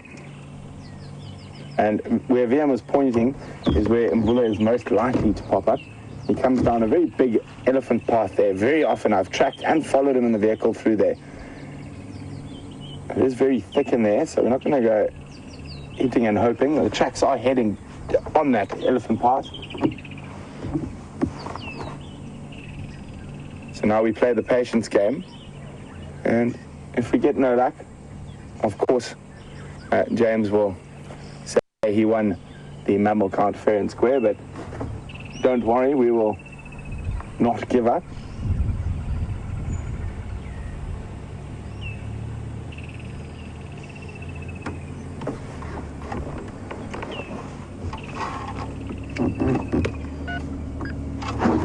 So it's really still a very warm, hot afternoon. And I'm hoping that Mvula likes to come to this area and sit on the wall.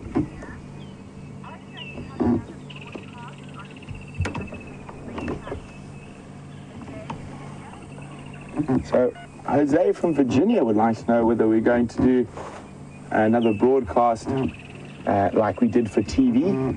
We will be, but probably not this year, next year. More than likely, we'll only find out in the new year exactly when. Have a look, there's some Egyptian geese over this to the right here. And I'm not sure whether it's the same two had the... Oh, dwarf mongoose are alarm calling, and it's possible that leopards might have snuck past us. I'm just going to have a quick look. You never know, I can just hear them doing quite a serious set of alarm calls. And if it is Karula, it could also be in the area, you never know. And this is sort of quite a hype of leopard activity from time to time. You can hear the dwarf mongoose alarm calling up here. And I don't think it's from us.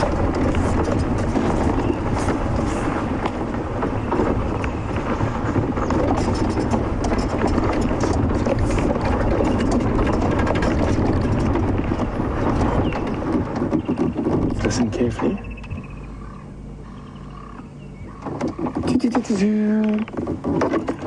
There, just around the corner.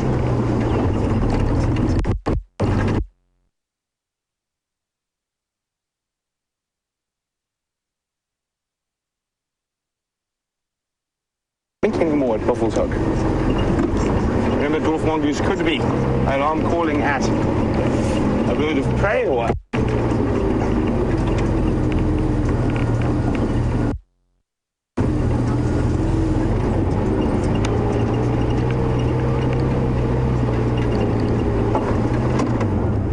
I just saw two woolly-necked storks take off. I think that could have been what gave the dwarf mongoose a fright.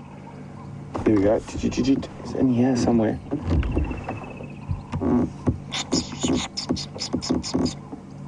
There we go. There.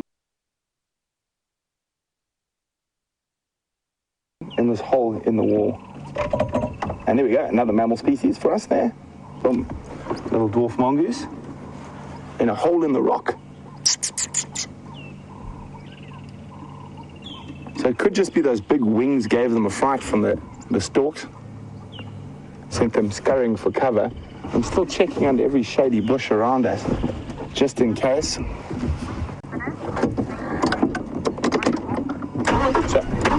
we're going to go put ourselves back up in a high position where we can see as much as possible. While we do that, let's go across to Jamie, who's on the bushwalk.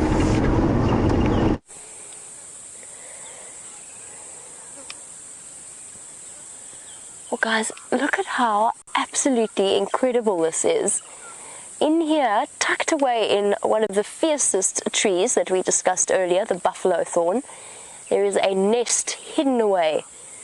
And there we can have a look right inside.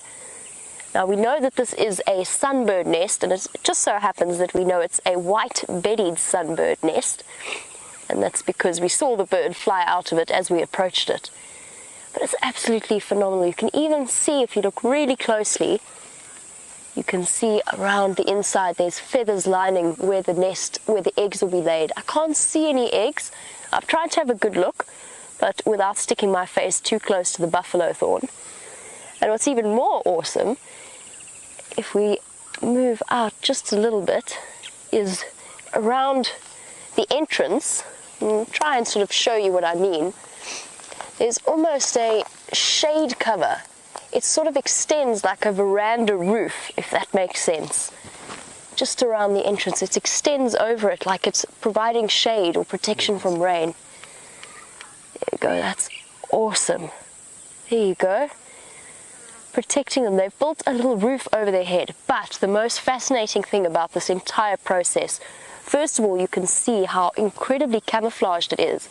But if we move back around, right next to it is the nest of a community web spider. And many of our regular viewers will have heard us talk about them. They make those really, really messy bundles.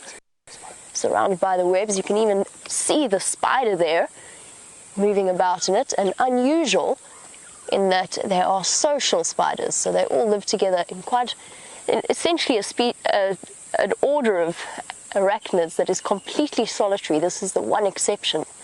But what's so clever about what this little sunbird has done is to disguise its nest. It's built it not only in the same shape and form and decorated it in the same way as that web, but it's built it right next to it to stop it from being preyed upon by things like snakes and other birds.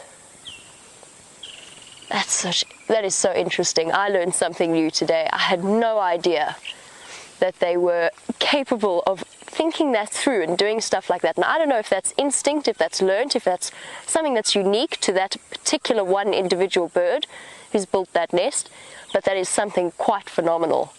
And since I'm clutching it and we're chatting a little bit about birds, I'll try and see if we can get it in the sun to show you a little bit of the iridescence of feathers. I'm going to slowly turn it. See if you can catch the shimmer. We need to actually, let's try and get a better effect by going over here into the sun. Way, buffalo thorn. I'd prefer to stay away from that. There you go. Let's try and turn it that way. There we go. How cool is that? And that is produced purely by reflection and refraction of light, by the keratin in the layers of the feathers and the way that it's laid. Absolutely awesome. And just that tiny little fringe of that feather to catch the light. Awesome stuff. Birds are amazing, animals are amazing, and walking out in the bush is incredible. But let's head back across to James and see what he's been up to.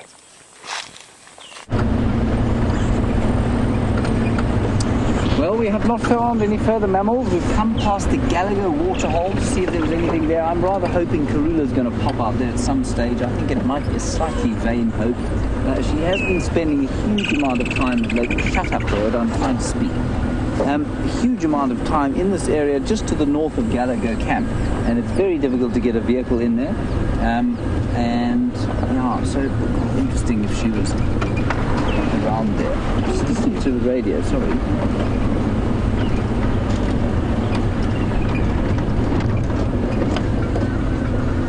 Hold on a second.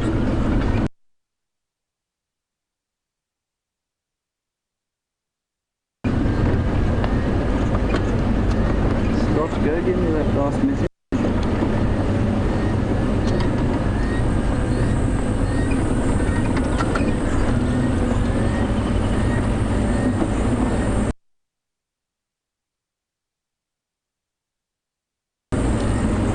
Scott has found the leopard. I think Brent must go there because he's been looking for the leopard and he's close by there, but I'm not sure he's going to have signal. But if he does,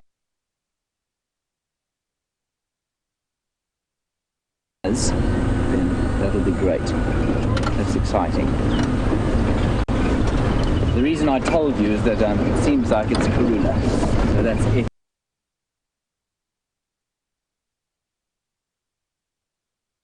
Excellent news.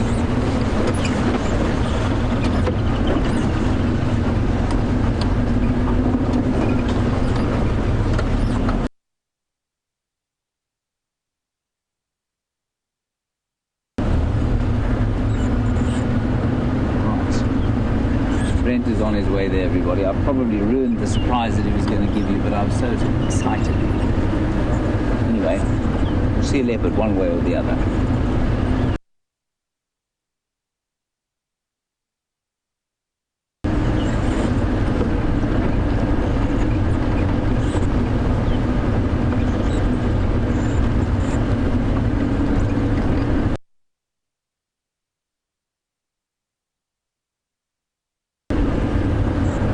Now, Fiona in the United Kingdom, very nice question about porcupines. Do we get them here? Yes, we do, but they're very nocturnal, so we'll only see them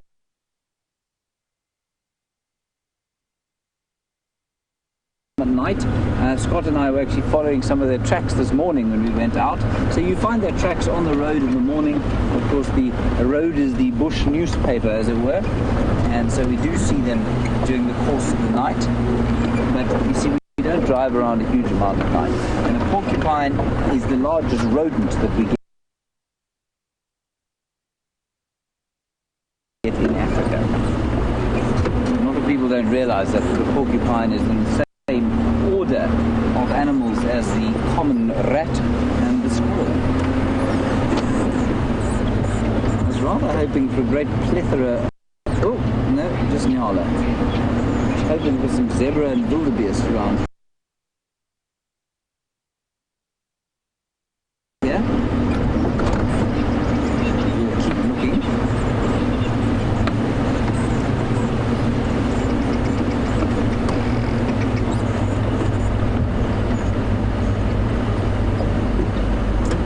That's wonderful. And one of the mammals that would be just so wonderful to see would be a sable antelope. And look at this little thing here. I don't know if it's going to stick its head out. See, it's a minute little terrapin. Laura, I'll get back to your question now. You see it there? There he is. You can just see his head. That's a little marsh terrapin. So sweet. Little reptile. Now while we're looking at it, just see if he won't stick his shell out so you can see that he's not actually just a piece of mud that's floating to and from the surface. Laura, sable, you say that was seen at Nkoro a while back. Sable, Laura, it probably was the only sable seen in the last 20 years, I would say, or close thereto. And this is not ideal habitat for sable. They don't like areas that have a whole lot of water in them. They prefer areas that are where they can move to water, and they like long grasslands. They leave their babies not quite as precocial as the impala, for example, and they leave them lying up. They have no scent. It's very interesting. Them and the roan, the babies have evolved no scent at all, so the predators can't smell them, so they leave them lying up in the long grass. Now, we've put dams all over the place around these areas and in the Kruger, and that means that the predators, there are no long grass plains, or very few long grass plains where sable can leave their calves away from the water, and that's why their numbers have diminished so substantially in this area.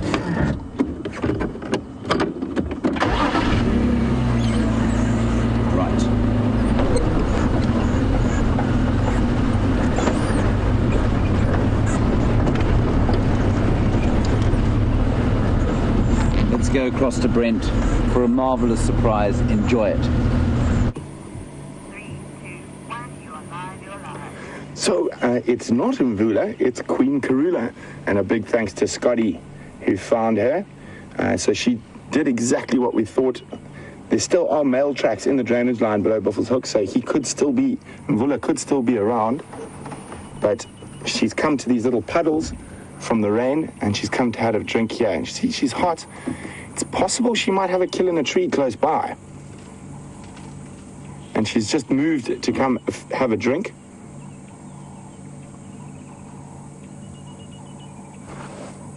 And we are with royalty now. Not blowing spit bubbles today.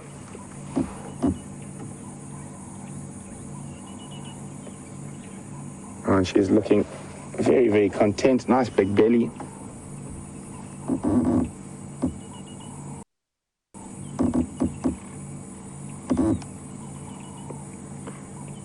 Queen Karula. Number 9, yeah? We include the dwarf mongoose and a leopard. But maybe because it's the queen, we can try to get a few extra points. We'll see. Yes. So what I am hoping, as I said, she's come here to drink. And she might have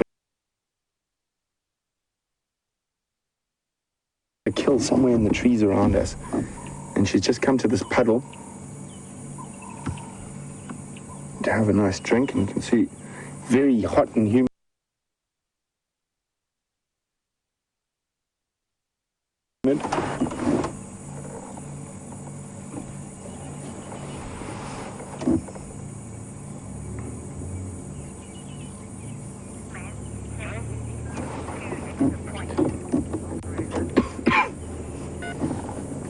Well, a big thank you to James. He says I can get 2 extra points because it's Karula. So it's 2 extra points plus the... One point, yeah, we need to discuss that. But let's enjoy the leopard for now. We'll discuss points later.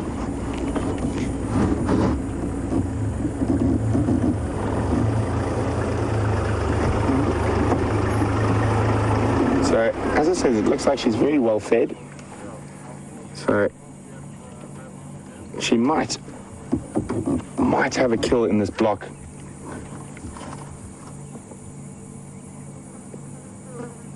And we've been convinced she's been around, but she's been avoiding us, and it's so difficult to see tracks at the moment.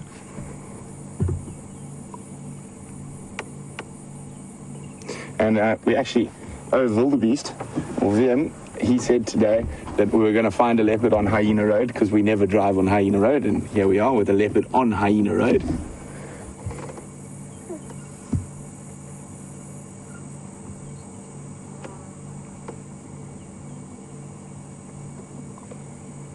So if we do have any new viewers, if you look carefully between her forehead, there's a very distinct sort of spot pattern that almost spells the word wow. One of the identifying features of this particular leopard. She's the dominant female on Juma, and there you can see that fat belly. Not too fat, but definitely well fed. Oh. And she's got one of the largest leopard territories in the Sabi Sands. And one of the reasons for that is up in the northern sections, there's no permanent rivers. So she's got a territory of just under 2,000 hectares, where there's on the river, where there's more game is more plentiful, or small and medium-sized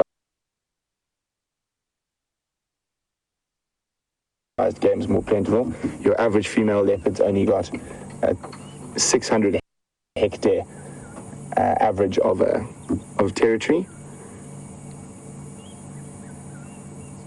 And she's definitely definitely one of the stars of the show. She only made a very brief appearance during Big Cat Week this year. In the past, she's been one of the bigger features. We're going to see what we can do. It's quite a difficult position to maneuver around here. We'll just wait. I still think she's going to move shortly. And of course, being Karula, she's going to take us through the worst blocks possible.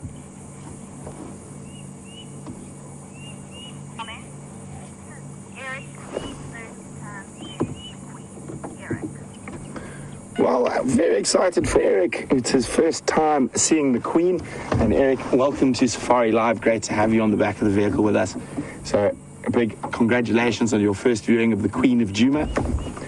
Looking a little bit more dignified than she was a couple of mornings ago when she was having a territorial dispute with her daughter.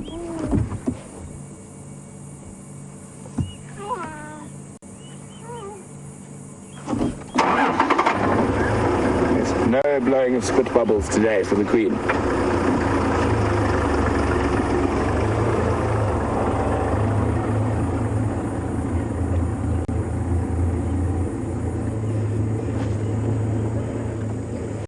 So let's try see. I don't want to drive too close and disturb her. So what we'll do is we're going to go on a loop, the loop around and get round so we can see her pretty face. We can't go through, well, maybe we can. Do you think we're going to sneak between the mud puddles here in front of us?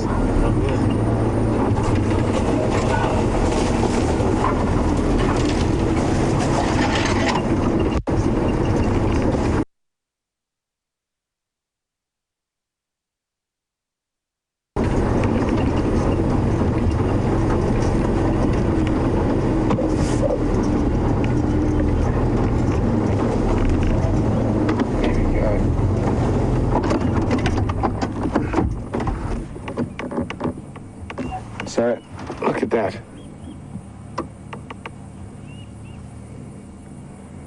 Very hot.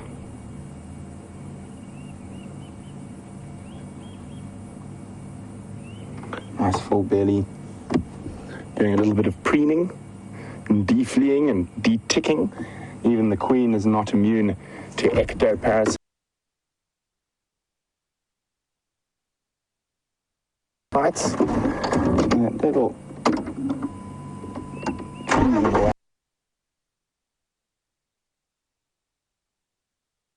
Just gonna move forward, so when she does do put her head down.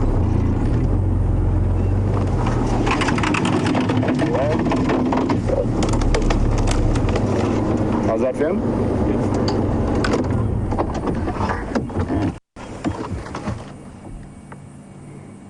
You can see full belly, hot weather, heavy panting.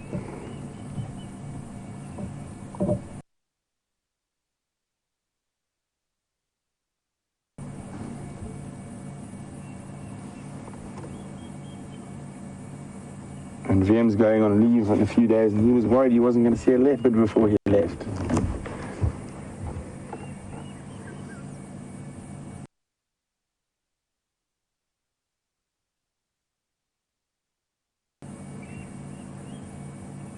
So, for those of you who are new, we are live.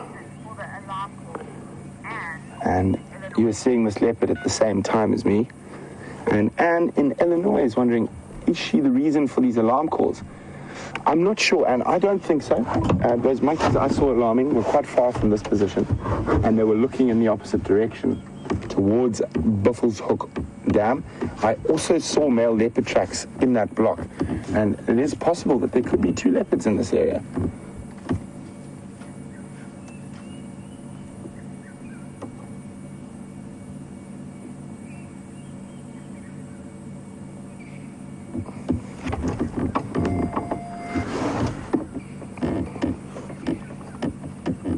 Now, sometimes you'll see little bits of blood after you see a leopard doing this, and that's only the ticks that she's popping.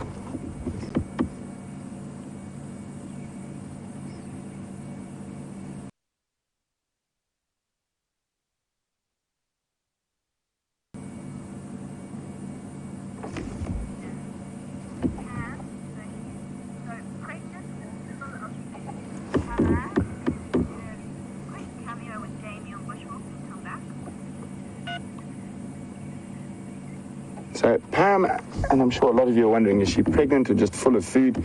If she is pregnant, it's very difficult to tell. It's probably quite early. She's definitely full of food. And we're going to stay here right with the Queen, and we're going to go see Jamie quickly.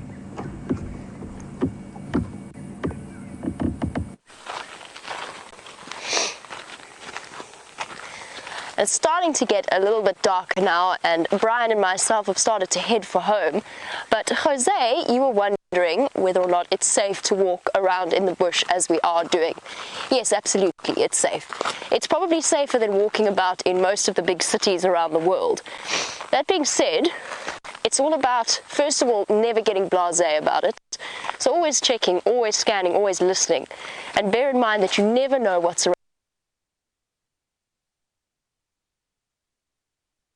around the next corner. So I'm constantly checking ahead of me and making sure. That's what's so wonderful about walking, is it's such an immersive experience, because you're listening, you're smelling. There's a part of you that's aware that you are not the biggest and most dangerous thing out here, and that you've got to be on constant alert. And that's a feeling that I absolutely love about being out here in the bush. Oh. And I would tell you more, but Karula is on the move, so let's head across to Brent.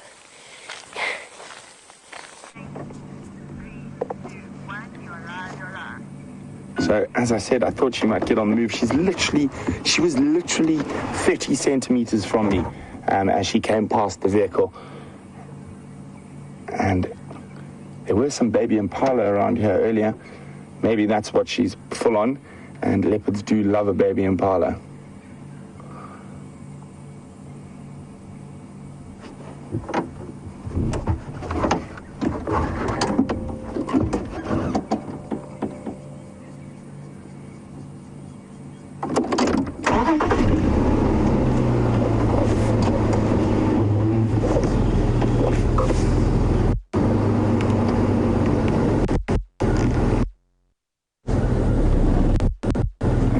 Scent marking.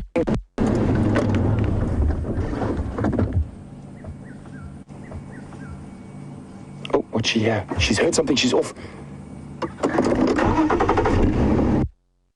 I toast. Whatever it is that took off, so did she.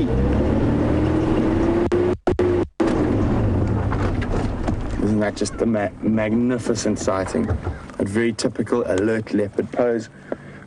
Guys, you should definitely get some screenshots. I'm going to snap a picture or two quickly. And that beautiful late afternoon light.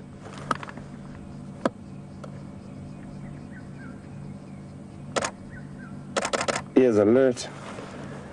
Trying to figure out whatever that was, where it ran.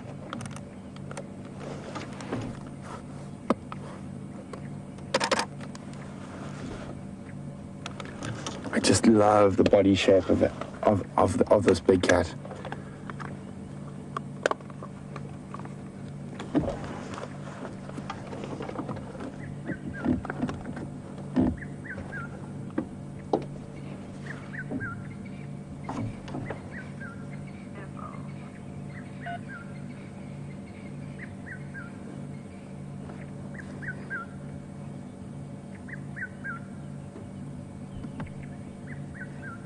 I wonder what she saw. Liam and I did see some warthog in this area earlier. Sorry guys, just going to be on the game real quickly. Yeah, Andrew, I'm here. I think yours is making his way, the space for one. She's got mobile now. She's right at the junction of Hyena and Central.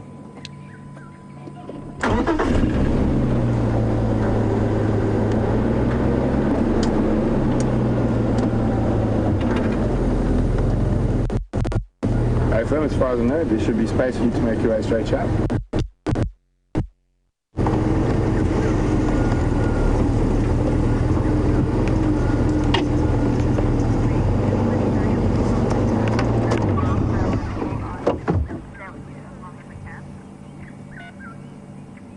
So still staring intently at whatever might have run away there. I didn't see it. Vim, did you see anything? But if she keeps on this route, I know there are some impala not too far away.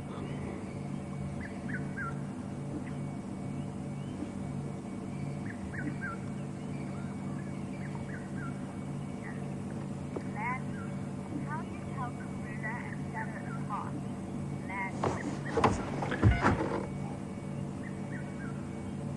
So we're chatting about how to define leopards, or how to distinguish them. And Mandy's asking, how do you tell Karula and Shadow apart?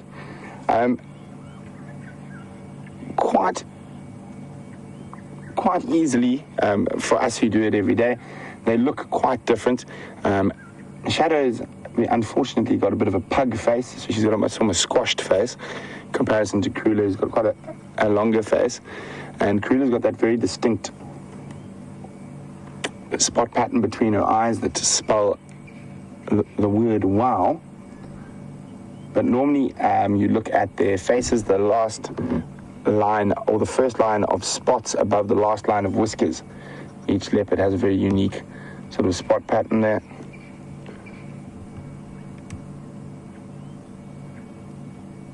What's she doing, Karula? She's smelling the bush. I wonder if Mvula might have scent marked on it.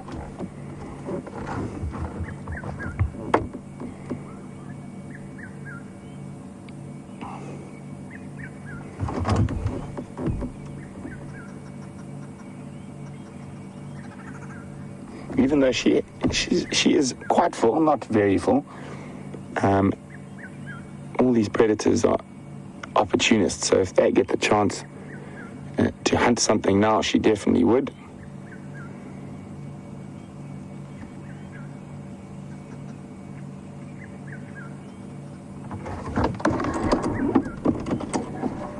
Probably going to center mark on that stump there.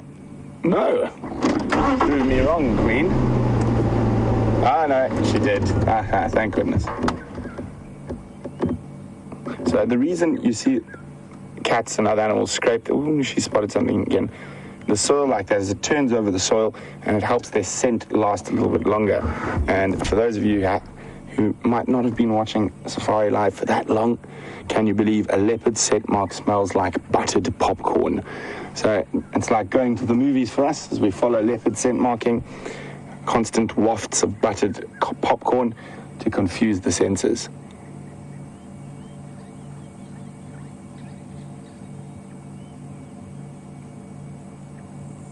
Might have spotted something through the bush there. Sorry guys, it's going to be on the game drive for a second. Standing by.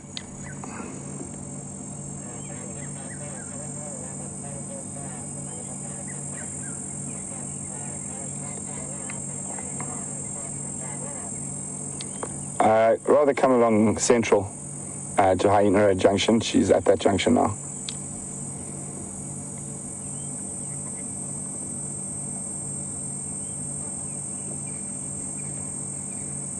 She's listening intently.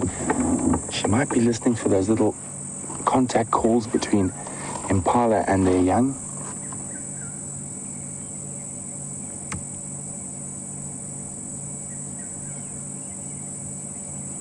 Incredibly beautiful animal.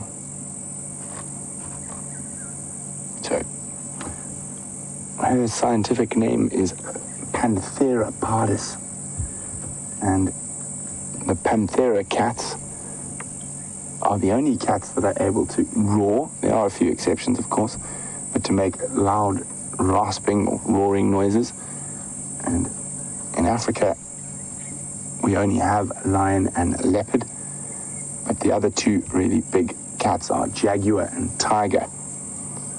And the way they're able to make those noises is they've got a very special little bone in their voice box called the hyoid apparatus, or the hyoid bone.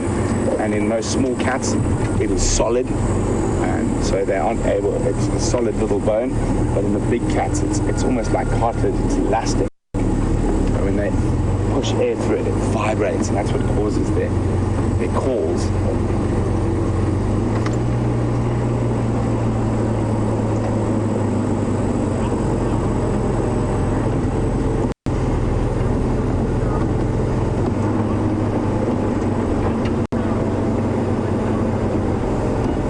So, a huge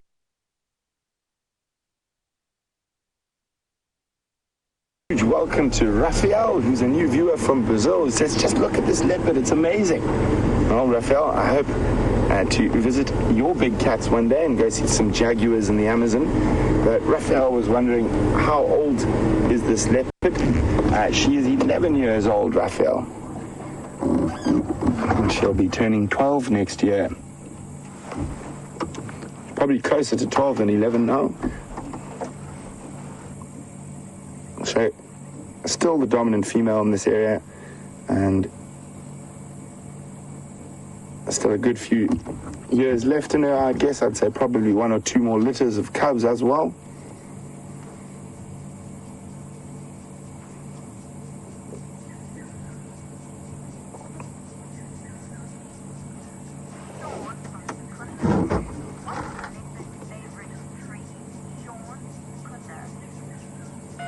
So we've got a question from Sean in Secunda, who's asking, what is a leopard's favorite tree?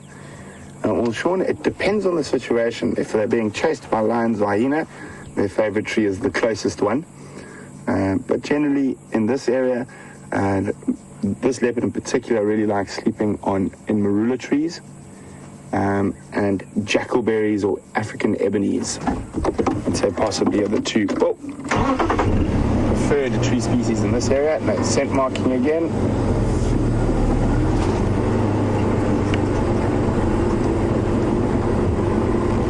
I'm just going to have to shoot around to get on the road, and she's cutting corners.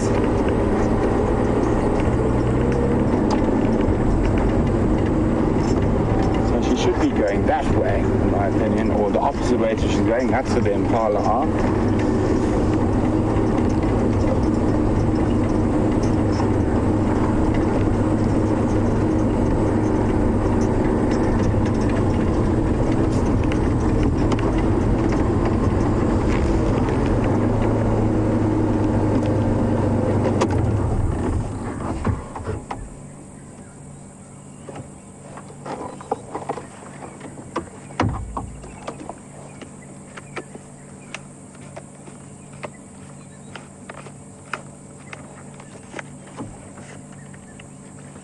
leopards quite often do that when they get to a branch, a fallen branch, anywhere they can raise their height even a tiny bit, just to have a look what's ahead.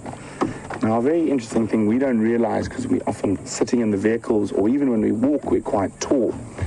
But for those of you who ever do visit the bush, to make you realize why sometimes leopards and lions and things don't see the animals that are so blatantly obvious to us, is go down to a leopard's height and literally grass and everything's in your eyes. So it is amazing how effective they are at spotting animals from their height.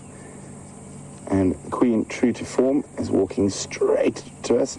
She's probably about 5 foot from us now.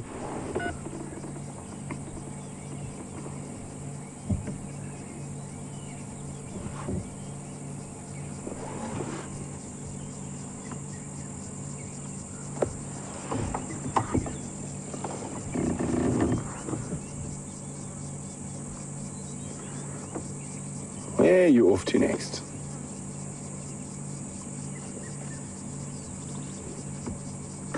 Okay, let me just be on the game dial radio for a second.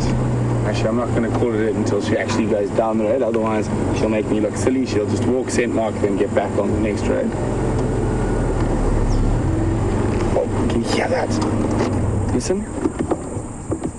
And you can see through there. This dwarf mongoose alarming at her. Oh, he's just popped down the hole. So while we continue to follow Queen Karula, let's go see JB, who's going to say goodbye, and we'll be back now. Well, we have made it safely back to the car. I'd like to say thank you all very much for joining us on this fantastic bushwalk experience. It's been so much fun taking you all on a walk out in the open, out in the bush. It's one of my favorite things. I absolutely love doing. It's been really enjoyable, and I hope to see you again on foot tomorrow at some point.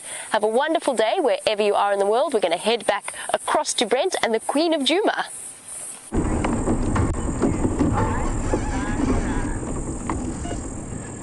So she has decided to go down Vulture's Nest Road. I'm just going to call it in on the radio quickly.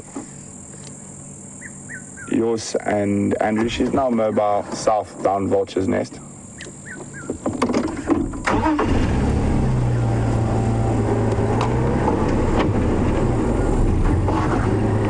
Isn't that wonderful? Setting sun. The Queen of Djuma. Doesn't get much better than this on Safari Live. I'm even willing to let James win the competition. Shame, he needs to win things sometimes. And we've got a sunset and a leopard. I'll take that any day. So in actual fact, we've already won. Hey, Vim. Yeah, well.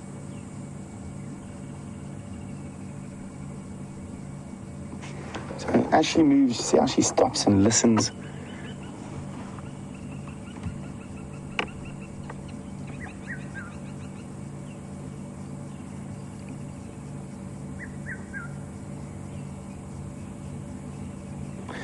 Incredibly still evening. There's literally not a breath of wind.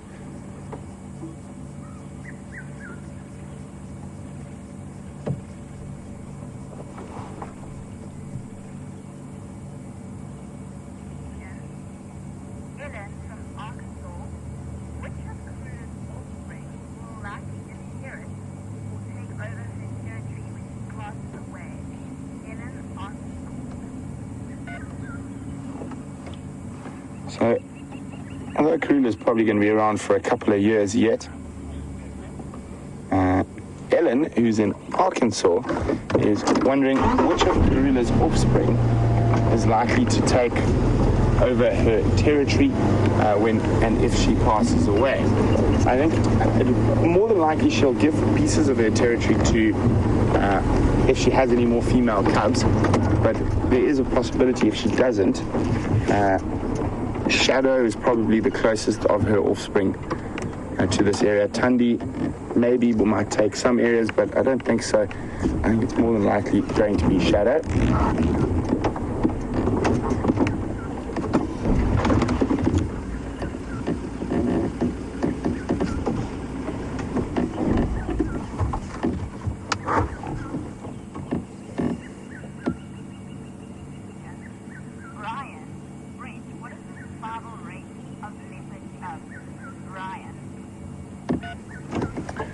So, chatting about cubs and offspring, Brian is wondering, what is the survival rate of leopard cubs? So we'll be back with Karula now. Let's go see what James is up to at the den. Oh, everybody, we're here at the old hyena den. There are 2 tiny little babies in there. They just stuck their heads out. We're going to spend as much time as we can here. We just thought we'd drag you quickly away from the leopard just to show you. And I'll explain some of the more complex. There. Look at this. Look, 2 of them, 2 little ones. It's the first time I've seen 2 here, Juma, and it indicates that this is a subordinate female and that she's she's part of the same clan where we normally go and look at them, but a subordinate, so she'll come and have her cubs in a sort of, less than the main den, shall we say. And you can see they're 2, which means probably that at least one of them is a male. They don't feel the need to fight each other. They're probably both little boys. That's sweet. Oh, this has just made my day. Look at that.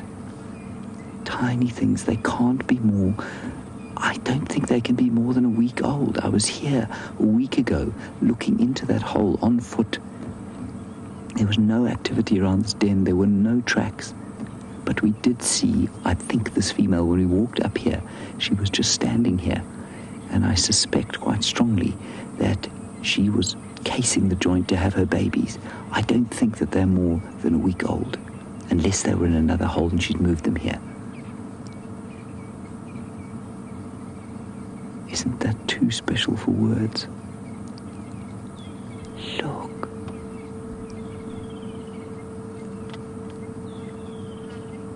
They must be a little bit more than a week old, you know. They can't be that.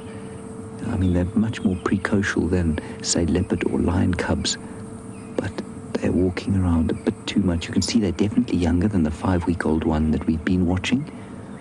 I'd say probably, I can't believe more than 2 weeks old. So sweet and so wonderful to see 2 of them.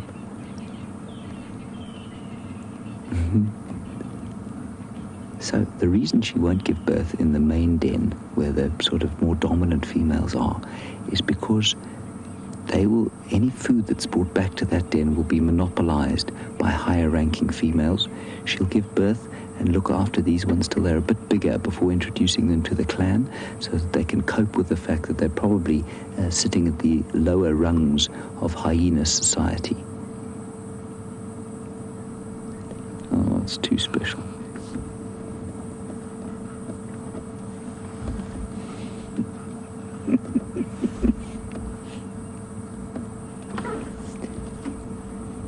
Seem much younger than that other one. Just not quite as solidly built, so probably also an indicator that they're males, I'm guessing here. But remember that if there were 2 females, it's highly likely that one would have killed the other, although it does seem to be a lower ranking female, so maybe that wouldn't have been the case.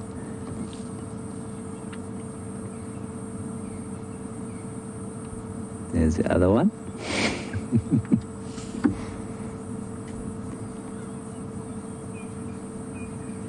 Perfect little spot for them to be. They've lost some shade. They used to have some lovely shade over this mound, but an elephant has pushed over the main shade tree. And if you can hear them, they're making little grunting noises.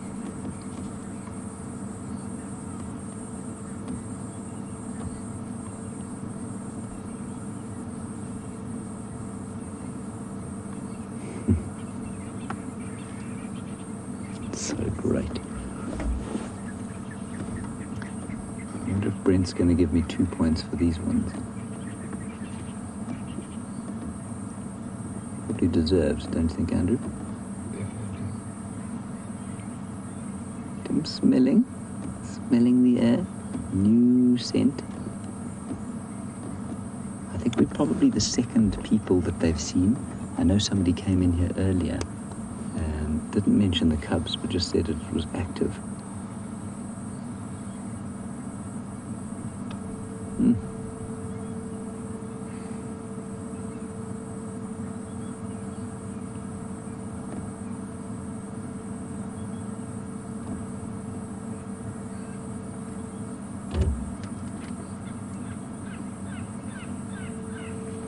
Now, Brian, you were asking about the survival rate of leopard cubs. I think the survival rate's only about 30% of them making it to adulthood, if I'm not mistaken, if that.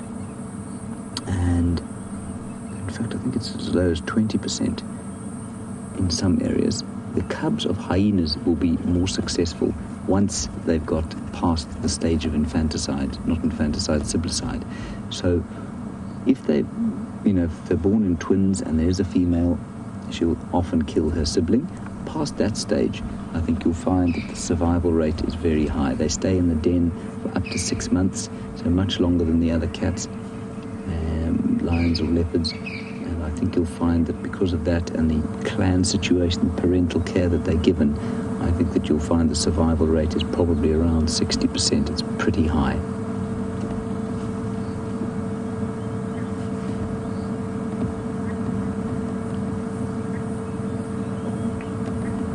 Sandra, you say this has made your day. Sandra, it's made my day too. I can't believe it. When I saw, the reason we didn't come across earlier was I saw them and I became too excited and I let out a sort of a shout of joy, and they of course disappeared back into their hole. That's why I'm trying desperately to keep my voice under control as I talk to you now. You can see they're much more nervous than the other little one that we've got at the other den. That's just because they're more little and they have much less experience of vehicles.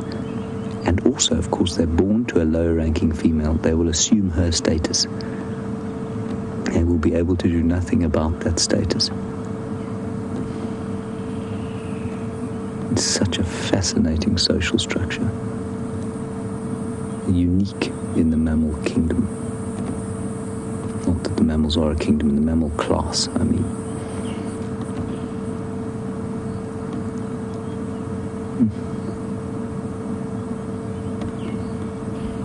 Perfect atmosphere here of complete peace. Just the odd kingfisher calling, one or two francolins in the background.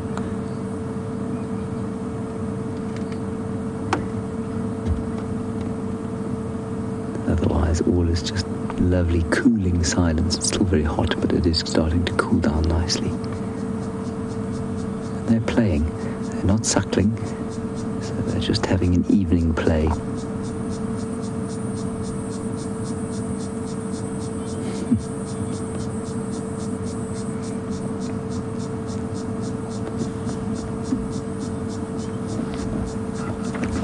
What a stroke of luck this has been. So just to reiterate, if you are perhaps a new viewer, we have one clan that we know of in this area. They use this den. They've got another 3 or 4 den sites around Djuma. The main den site at the moment, where it would seem that the matriarch, or the daughter of the matriarch, and another high-ranking female have had what seem to be a daughter each. One of them is 6 months old now, the other is about 5 weeks old, and they're kind of at the top-class establishment, the Buckingham Palace of hyena dens in the other area, so they're the kind of royalty. And this hyena, as you can see probably from her face, has copped a couple of beatings. She's been they fight a lot over food, do hyenas, so they do have an enormous amount of competition amongst the clan. She is in the slightly less than salubrious estate here, and she's just raising her little babies on their own for a while before they join the rest of the clan.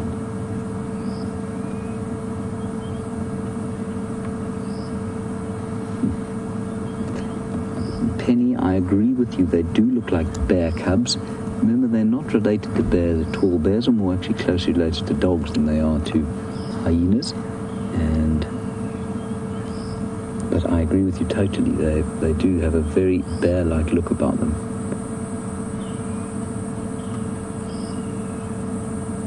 Yeah, they've gone back inside now.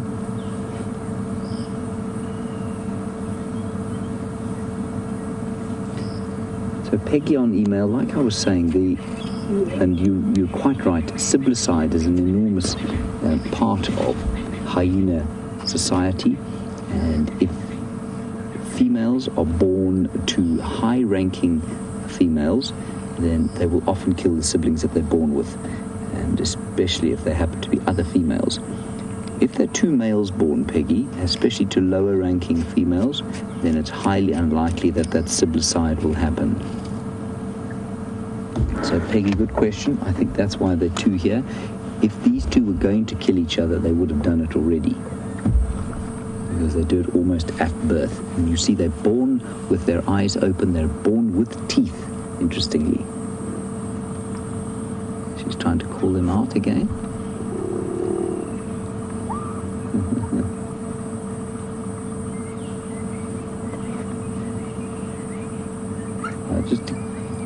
They're calling.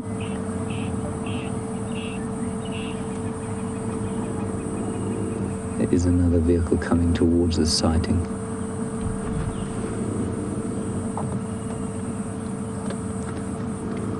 Can you hear her calling there?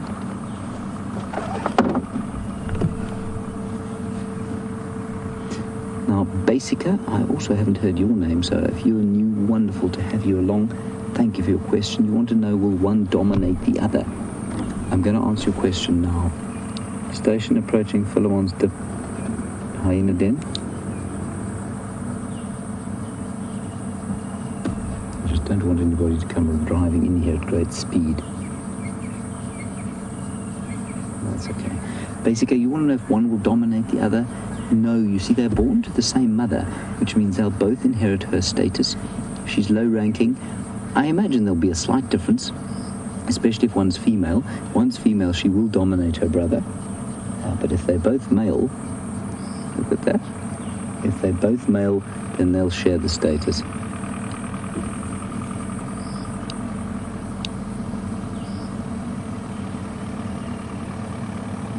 Is there a station approaching that hyena den on Philemon's Dip?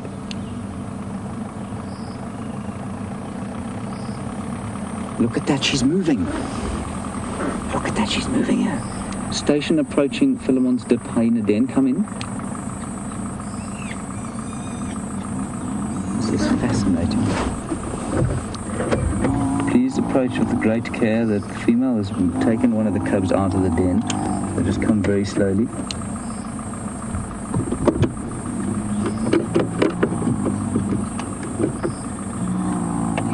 I don't know what's going on here. She's going to move the cub to another den, maybe?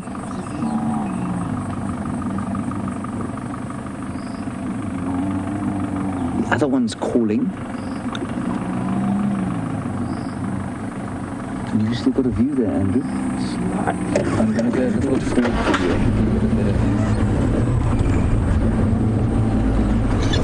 There you go. There you go.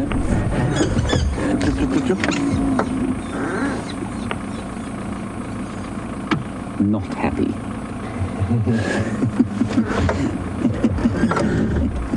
Wonderful stuff.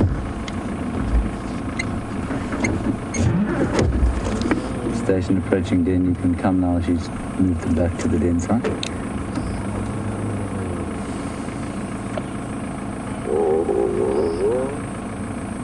This is so special, everybody. I've never seen that before. I don't know what on earth she was doing.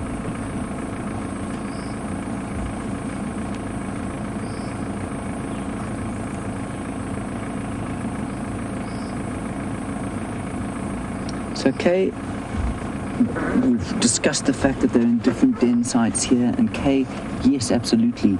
Well, no, sorry, I'm talking nonsense. They won't. You want to know, will other clan members come and visit this den site? I think lower-ranking ones like this female might, but I don't think you'll find that the matriarch and higher-ranking females would.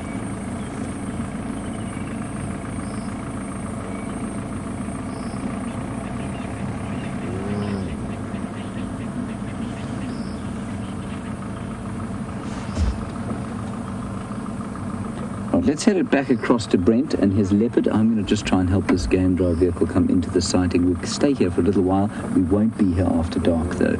So if we have seen them for the last time, what a treat it's been. So enjoy the leopard with Brent, and we'll see you just now. You're alive, you're alive. So we managed to get around in front of her, and she's scent marking again. As she moves down towards the Mawati drainage line. very alert. Definitely on the hunt.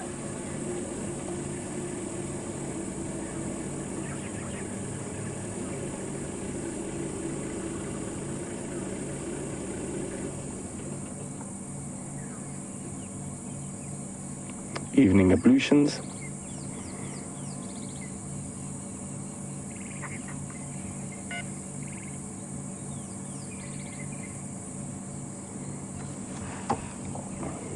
Our leopard scatters very, very smelly stuff. You can imagine the meat-based diet.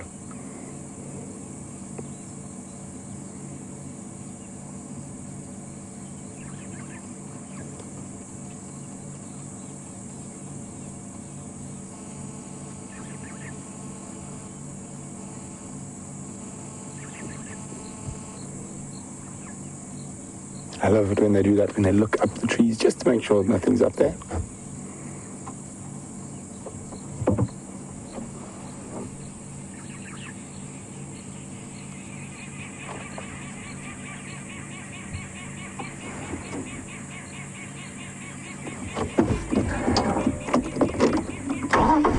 Okay, let's turn around again.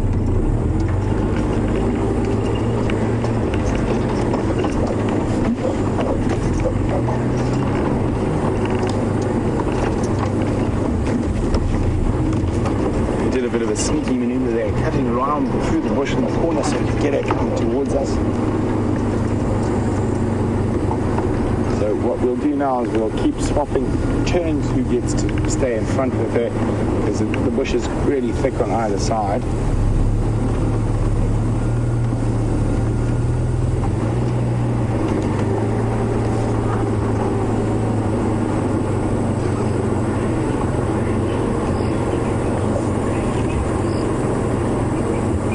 If she's going to turn up to quarantine. She is heading towards sort of the spaghetti junction area.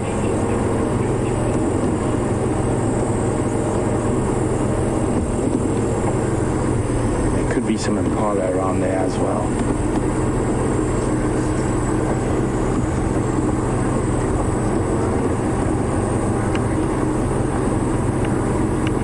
So, Brian, sorry, we had to disappear off to James at the hyena den there very quickly. And how incredible that is. 2 more babies.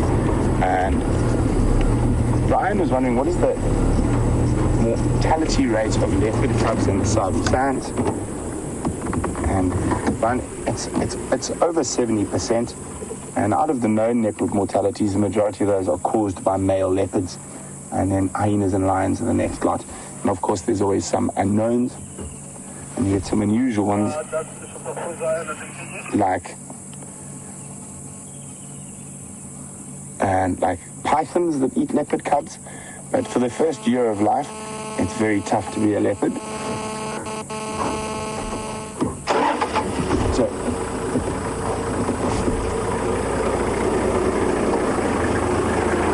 and it's just that. You also going up ahead there. Where's Andrew? Andrew's on.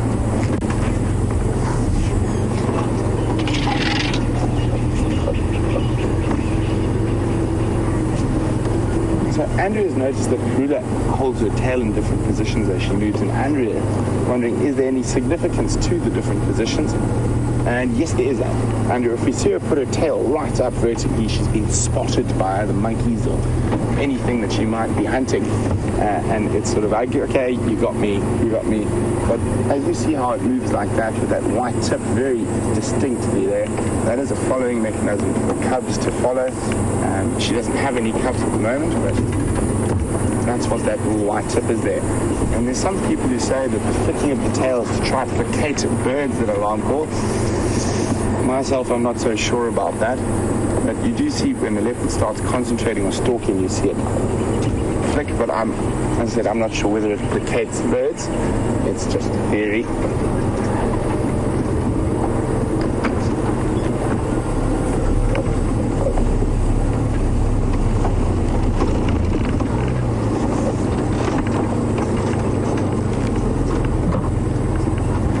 Oh, she's choosing the same route as me.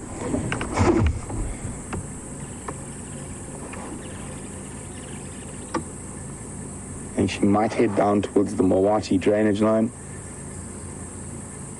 And on the other side, there's an area where there could very easily be some impala.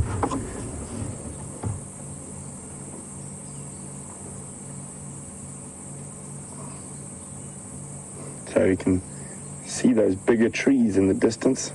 That's where that little drainage line or riverbed is.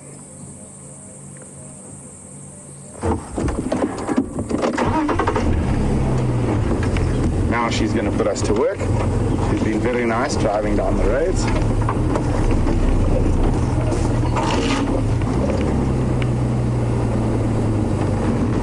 Now we've got to find our way through these bushes. Guys, don't worry if I drive over a tree, and most of them will just bounce back. Oh, she stopped. Ah, she's great.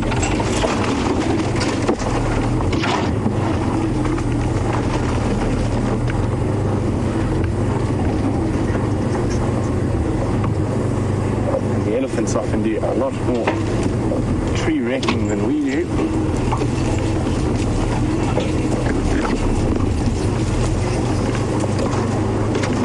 And the beautiful jackleberry she's heading towards.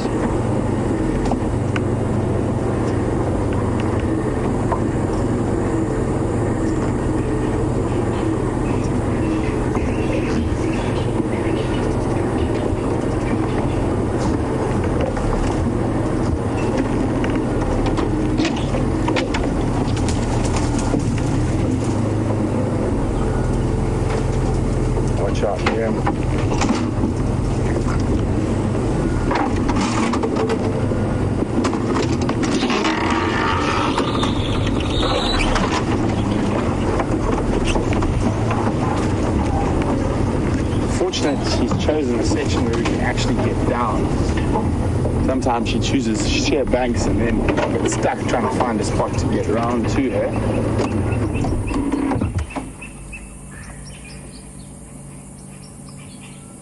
See, there you go, there's that little tail movement, and she sort of stops to listen and concentrate.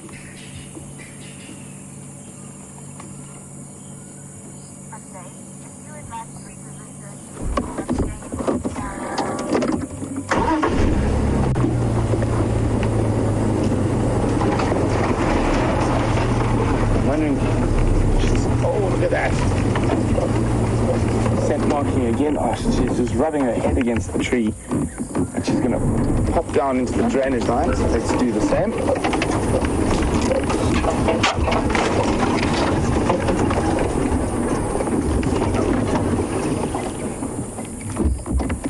Sorry, Vim, got you at a terrible angle here. Just more level. That's going to do for now.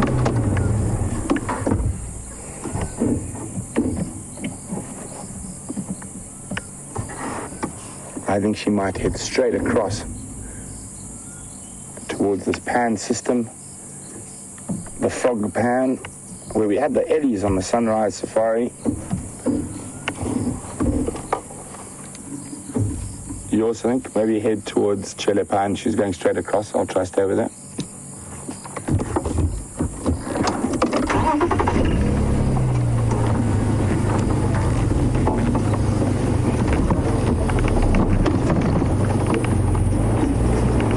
Holding on, VM.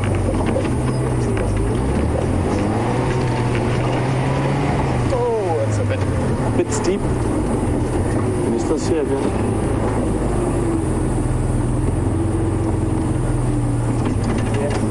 Yeah, still heading in that direction. Okay, so while we try get through and up over this little area, we're going to go across to James quickly while I do some serious 4x4ing. Number 12, everybody. Peter in his pan. Although Brent has the leopard, we are still collecting score. So wonderful sighting that you're having of Karula there. We'll sit with Peter for a little bit and just look at his incredible physique as he lies there. They do say that when you can see a hippo's backbone, they probably are starting to lose condition. I don't think he's in too bad a way though. So So I think he's actually going to be all right. That was my head in the way, not some defect of Peter's. We left those hyenas. They'd gone back into the den, and it just was getting a bit dark. They're very little, so we don't want to spend time with them in the darkness. I would rather let them just get used to life in peace completely. We're going to carry on, see if we can't pick up maybe a zebra and a wildebeest, and that will take us to 14 if we're in luck.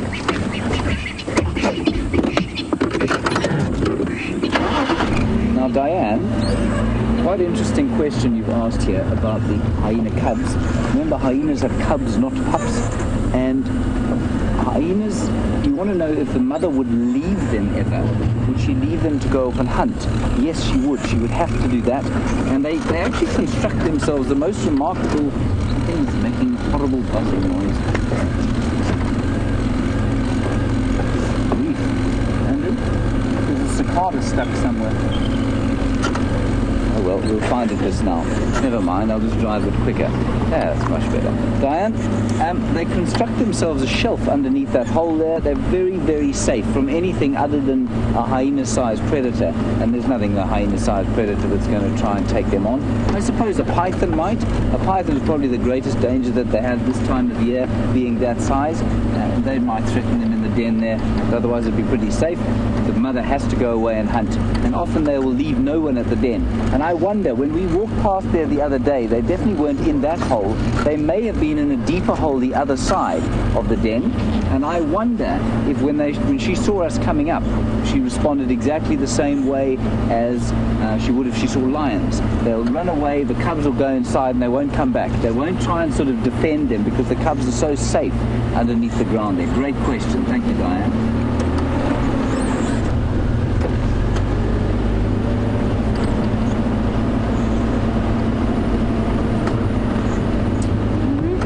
Idea from Sean here in Secunda. When we saw them take the cubs out, beautiful sunset there with Andrew. Sean, you saying maybe she was teaching the cubs how to re-find the den. So taking the cub away and then letting it run back. Yeah, I think that's a really nice postulation. It's really possible. Yeah, could well be. I've never seen that before. We have some incredible hyena action here that we really don't. I haven't been on a reserve where the hyena dens have been this active this often. It really is amazing. We do with a little bit more lion action, I feel, but still. I'm very grateful for the hyena stuff.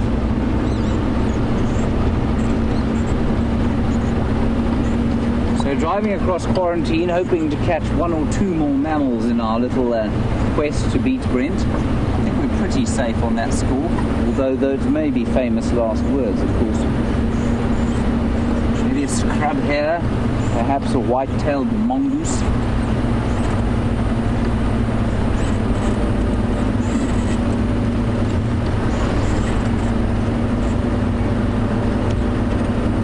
Hello Lily Alva, you say you've just come across the live stream. How very exciting indeed. Lovely to have you along. You say you're enjoying it. Well, please stay with us and please continue to talk to us. We've seen some amazing things today. Brent found a leopard female. Well, actually Scott found it, I think, in conjunction with Brent. Great teamwork going on there. We had those hyenas just now, little cubs. We've had a mammal competition. I've seen 12 species now. Brent is on 8 plus the one that we gave him extra for finding the leopard. So it's just been the most wonderful afternoon.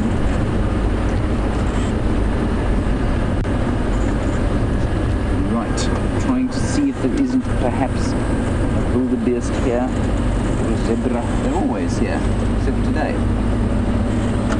Andrew? That's a great surprise. Very surprising indeed. And no waterbuck. They're not on our list. Or giraffe. Oh, this is a wonderful evening. It really is just beautiful.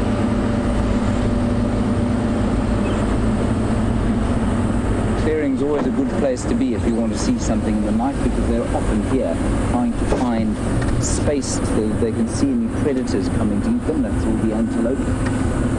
Lovely pink horizon.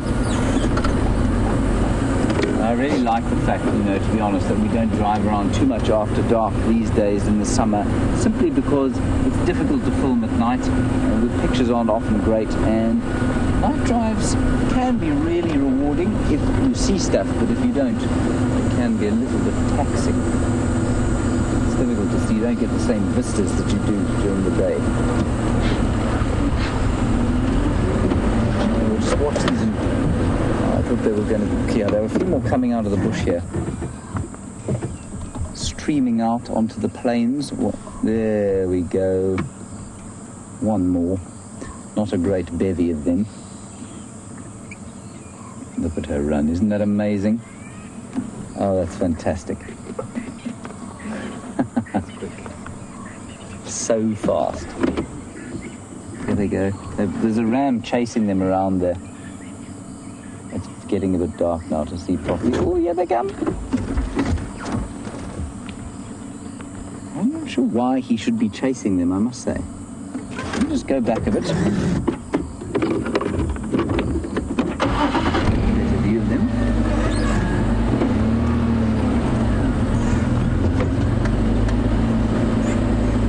Now, we've been looking at these little baby impalas, most of them well less than a week old. And Debbie, you want to know at what stage they become an adult? It's from New Jersey. Debbie, good question. About 2.5 years old.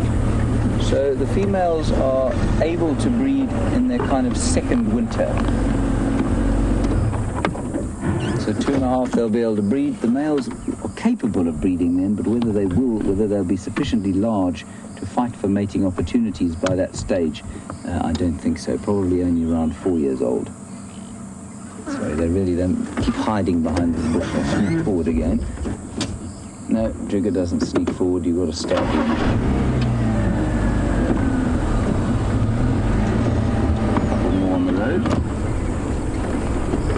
There we go.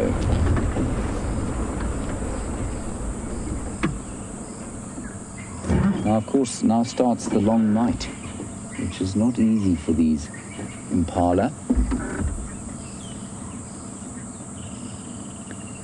They will try and suckle. The little ones will have to lie down at some stage, which of course makes them very vulnerable indeed. So sweet. I have to tell you, I think the temperature, and it's probably it's maybe dropped 2 degrees, but it's still at least 30. It's very hot, 85-ish. Super humid. Super humid, yeah. Lots of moisture coming off the ground after the rain we had.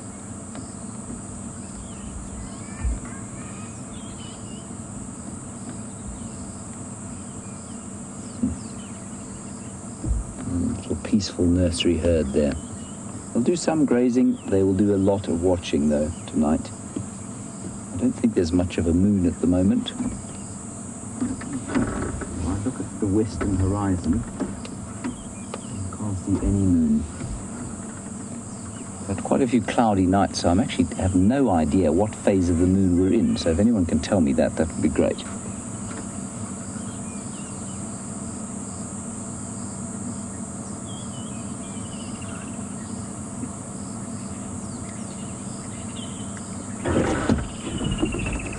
Right, I think that's enough yabbering away from me. Andrew, give me a high five. That's for the mammal competition that we won. Yes, Brent started it.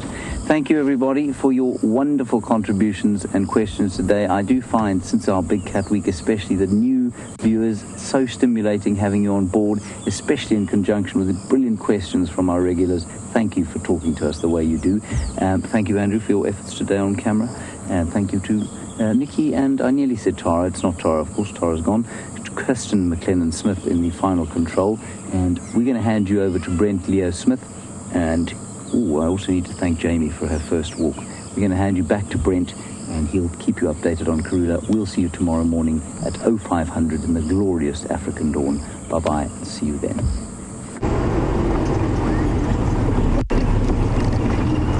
So the Queen managed to give us a slip. We just went to check if she disappeared through this way, and I hear Commander Bond, or James Henry, has been celebrating his Apollo victory.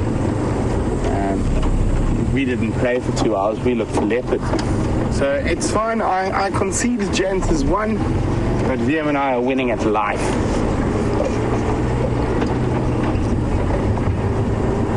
So there's only 2 minutes left. Back quickly towards Chele Pan. She might pop out there. And unfortunately, that area she went through, we just couldn't get the vehicle through. But she is heading in the right direction towards quarantine. It's her general direction. So who knows? Hopefully we can find her on Sunrise Safari, fat and full and in the middle of quarantine.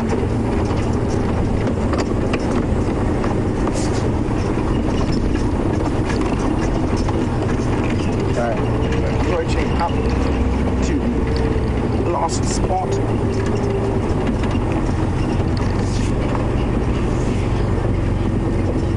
So lastly, we saw a Gallagher out during the day on the Sunrise Safari, and James Richard is wondering, do leopards ever hunt Gallagers? James, they will. They're opportunists. They'll hunt anything. If they find a Gallagher on the ground or in a spot where they think they can grab it. This is with the area where we lost her, going through this very thick bush. And I've got her. The Queen has come to say goodbye.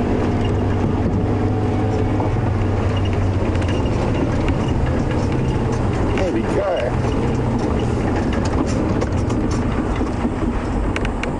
Sorry, guys. Hey, film yours. There we go. She's popped out. There are some impala and inyala in this area.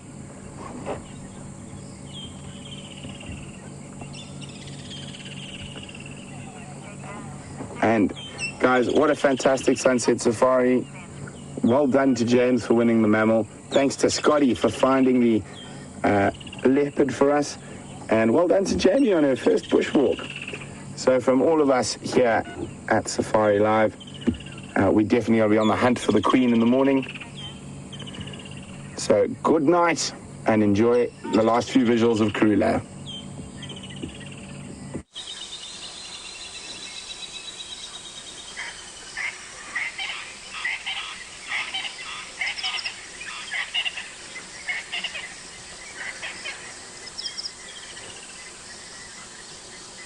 And she just spotted Nyala. She's burst off into the bush. Sorry guys, we're back. Karula just took off into the bush after Nyala. The lights are off. We're just going to move forward a little bit. So we're back, we're extending for a bit. She just, as we say goodbye, she just shot off like a bullet. So unfortunately it's quite dark. So all we can do is listen now. We did see some Nyala here a little bit earlier, and she's literally gone straight to where they were. All we can do is listen now. So she just shot off like a rocket into that bush that VM's showing you there, into that thicket.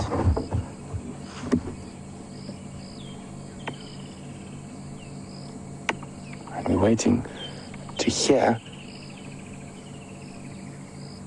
And then VM is, we forgive us the grain, he's pumped the ISO all the way up to get the last bit of light.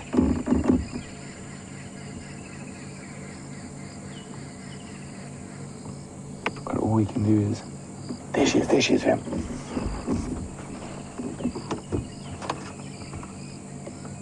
Look at that spider crawling in between us and her. Isn't that amazing?